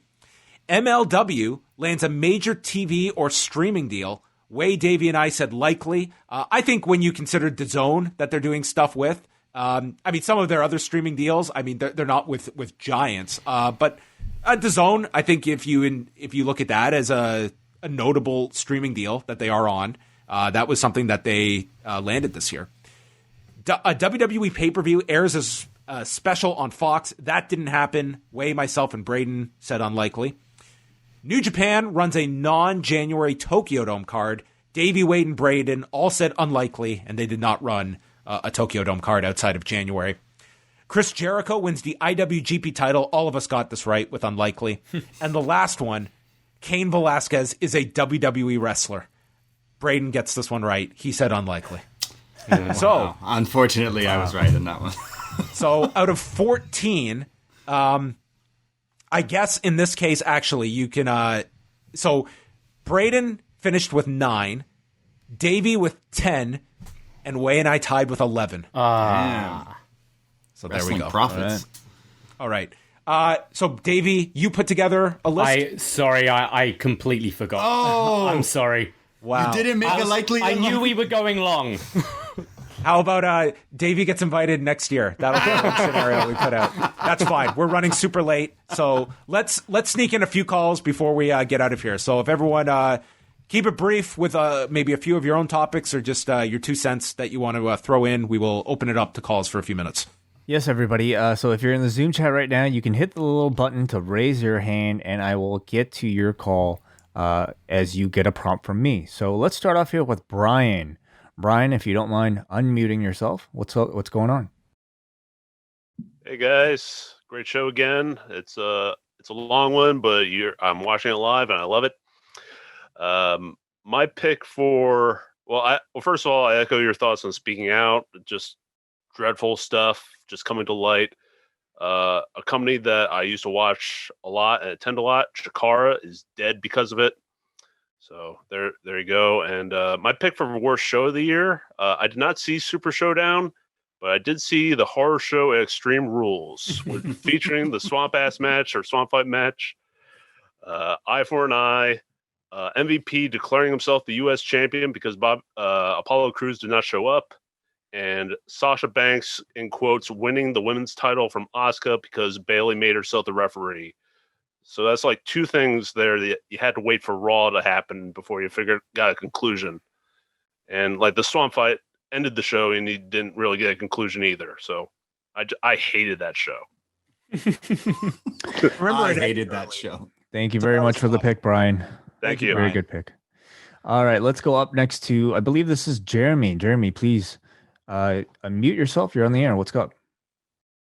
Hey guys, yeah, just real quickly, I just wanted to talk about the worst incorporation of fans this year, and I had to give it to the WWE Thunderdome, followed up by some honorable mention to GCW Spring Break in the fall. But the WWE Thunderdome I thought was an awful idea, and it's still being incorporated with them not allowing fans into the Royal Rumble, and also tomorrow night they're actually doing it on NXT for the first time. Using when IOTA's platform, which I don't know whether it be any different or not, but it's disappointing to see him not try to get real fans back into the stadium or to the product, and to also use that as an excuse just to pipe in whatever chants they want to pipe into the broadcast, such as like a Triple H chant from last night or anything else like that. So that's definitely my pick for the worst incorporation of fans this year. And thank all of you guys for your work that you guys do all the time. Appreciate you. Thank you for the call. I'll say with the Thunderdome, I am not advocating for fans to be back in buildings right now. I think that, listen, everyone's dealing with the handicap that is no live fans, or at least a very limited amount if you're looking at stuff like AEW, New Japan. But to me, it is what it is. Like the Thunderdome, it did curb their numbers going, to just terrible levels throughout the summer.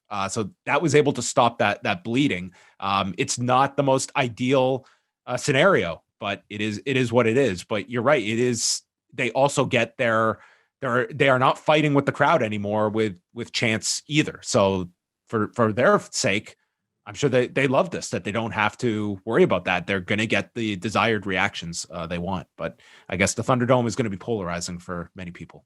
With that piped in noise of fight forever chants. It's great. The piped in noise is what gets to me. I mean, I think it, like, having the visual of like real people on Zoom there, I think it's added like a good amount of energy to the show, but like they're going the extra mile, like with trying to make it too fake and too much like a video game. Like, especially like, man, even the Pat Patterson memorial and having to do the thank you, Pat, piped in chants at the end, it was just a little bit too much.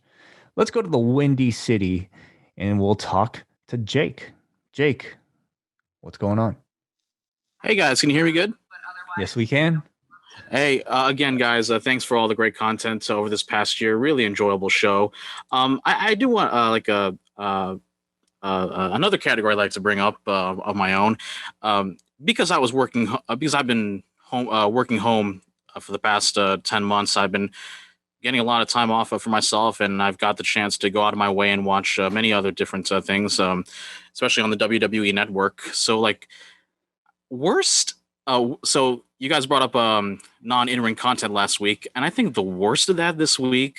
And I actually listened to John's review of the Ruthless Aggression series, and I took the time to watch that, especially the first episode, and like just so much like just revisionist history and fluff, especially that moment when the WWF changed its name to WWE because it's just a genius move by Vince McMahon, and all that funny and all that like nonsensical stuff I had to bring up, and also the show. I don't know why I bothered wasting time on this. It's called The Bump. Just several morons just talking to each other, just spewing and just shilling for the WWE and all that stuff, and just talking about nonsensical stuff and just utter crap. And it's funny you mentioned that. Me and Davey always joke that we should be doing that show. Someone let them know we want The Bump featuring White Claw sponsorship, and we'll talk about some. If it's you too, then I'll be willing to watch it every episode. So that's all I can say. So, all right, yeah, just want to talk about that, and just one more before I go. I think the worst tactic that I ever seen. It was really right before the end of the year. Was that reporter Bruce Mitchell just making speculations about Brody Lee's death, which really ticked me off, and Twitter and Facebook was all on an uproar about that, and just really like, man, just like this industry, especially like the outsiders, can be so toxic at times. So yeah, it's just I just can't believe that even some journalists would go so far into that. in that kind of speculation. So that's all I have to say, guys. So thanks so much for the great content, and I'll just keep listening from here. Thank you, Jake. Thanks, Jake. Let's close things off here with Hansi. Hansi, what's going on? What's going on, guys? Good show as always. I didn't expect all this negativity. No, I'm joking. It's shit. It's fucking shit. For like some of the ones I had Ottawa mention, I agree with a lot of what you guys were saying, especially with some of the bigger issues like speaking out and all that. Like with the worst gimmick, I put Raw Underground and I put Tozawa there. I know Tozawa hasn't, but like 205 Live hasn't really gotten the respect like until like recently with the NXT kind of thing. But I don't know. I just thought the whole ninja thing. I don't know. Even for like Tozawa, like you expect better for him. And I'm glad Wade brought up Matt Hardy and Sammy Guevara because that was supposed to be my promotional the worst promotional tactic, I guess. But I guess it fit in with like the match as well. And tag team, the only reason why I'm choosing this as the worst tag team is because they did have a main event spot in AEW Dynamite and had Serpentico and Luther. Like, you know what I mean? Like they're so non-essential right now, but I mean, I just thought like, why would you put them in the main event? That's the reason why I put them as the worst tag team. But before I go, do you guys think with like the reemergence of managers, do you guys think for like next year there would be a category for you guys for best manager and worst manager? Because with AEW, there's so many, and now with NXT and WWE bringing, like, you know what I mean? It just seems like in the history of like you guys doing the live audio wrestling and even doing this, that there's been more managers in the last year than there has been in any other promotion. And I'll leave you guys with that. I think we just wanted to make it a more condensed list this year because here we are at 2 hours plus already. So, I mean, we'll revisit at the end of the year. If it's a category worth bringing back, it's to me, it's like it's still a very small list in the grand scheme of things compared to others. But we'll reevaluate. Got Taz, Darby's dad. There's a lot on AEW. Yeah. Best Taz, worst Vicky. There you go. Yeah, there you go. All right. Well, that brings an end to the worst of 2020. We have gotten all of the negativity out so we can officially welcome in 2021. And Braden, Davie, thank you so much for joining us. And, where can everyone go check out? Because as Braden reminds us every 10 minutes, you guys do shows together. Yeah, we do a lot of them. Well, we want to thank you because like this is the best and worst of shows are like the creme de la creme, and to let us join you guys for a few years in a row now, we really feel honored. Obviously, all the listeners, there's crossover. A lot of your listeners bleed into our listeners and stuff, and we're all like one big post-wrestling family here, and we appreciate you letting us come on and talk about what we liked and what we didn't like, and we appreciate always doing the shows with you guys, including some of the stuff we've done. Patreon.com/upNXT, where you can go. We also just did a free show, Best Match Ever, Brody Lee. That was out on our free feed, paying our respects to Big Rig there. And I don't know, going forward, we're doing BD Elite. That's going to be a free show coming out February. I don't know, what else are we doing? We've got a regular schedule on the Patreon. We do a show called Was Next, where we go back and watch from the beginning of the Full Sail era of NXT, where we've just started February 2013. Big E's your champion. We're about to crown tag team champions for the first time Luke Harper in NXT. Isn't it? A lot of Luke Harper right now in the Wyatts. We do a show called Up Yours, where we get reviews from our world champion patrons. We're going to be looking at Killer Clowns from Outer Space. We're all over the place with that show. And then, of course, yes, we have the Royal Rumble game coming out at the end of the month to lead us into the Royal Rumble. It's going to be our most ambitious game yet, because we will, hopefully, technology allowing, have 30 entrants in the Royal Rumble.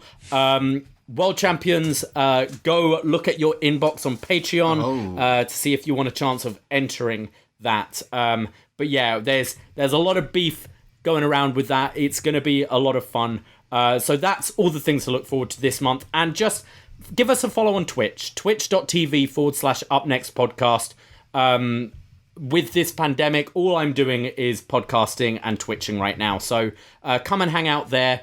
Watch us play 2K19 and other random games, and join us for all our shows. Up Next every Wednesday, 10:15. If you decide to You can always watch the video feed after John and Way's Dynamite reviews. That's right. But we're doing a lot on there, so just give us a follow. It'll let you know when we're going live. Yeah, and Twitter, Instagram, at upNXT Podcast, because we do so many things. We post schedules of all the shows we do, and yeah, for $5 a month gets you access to all these podcasts. We do so many. We're trying to follow in the footsteps of the great Wei Ting and John Pollock, and damn it, we're trying. We're really trying.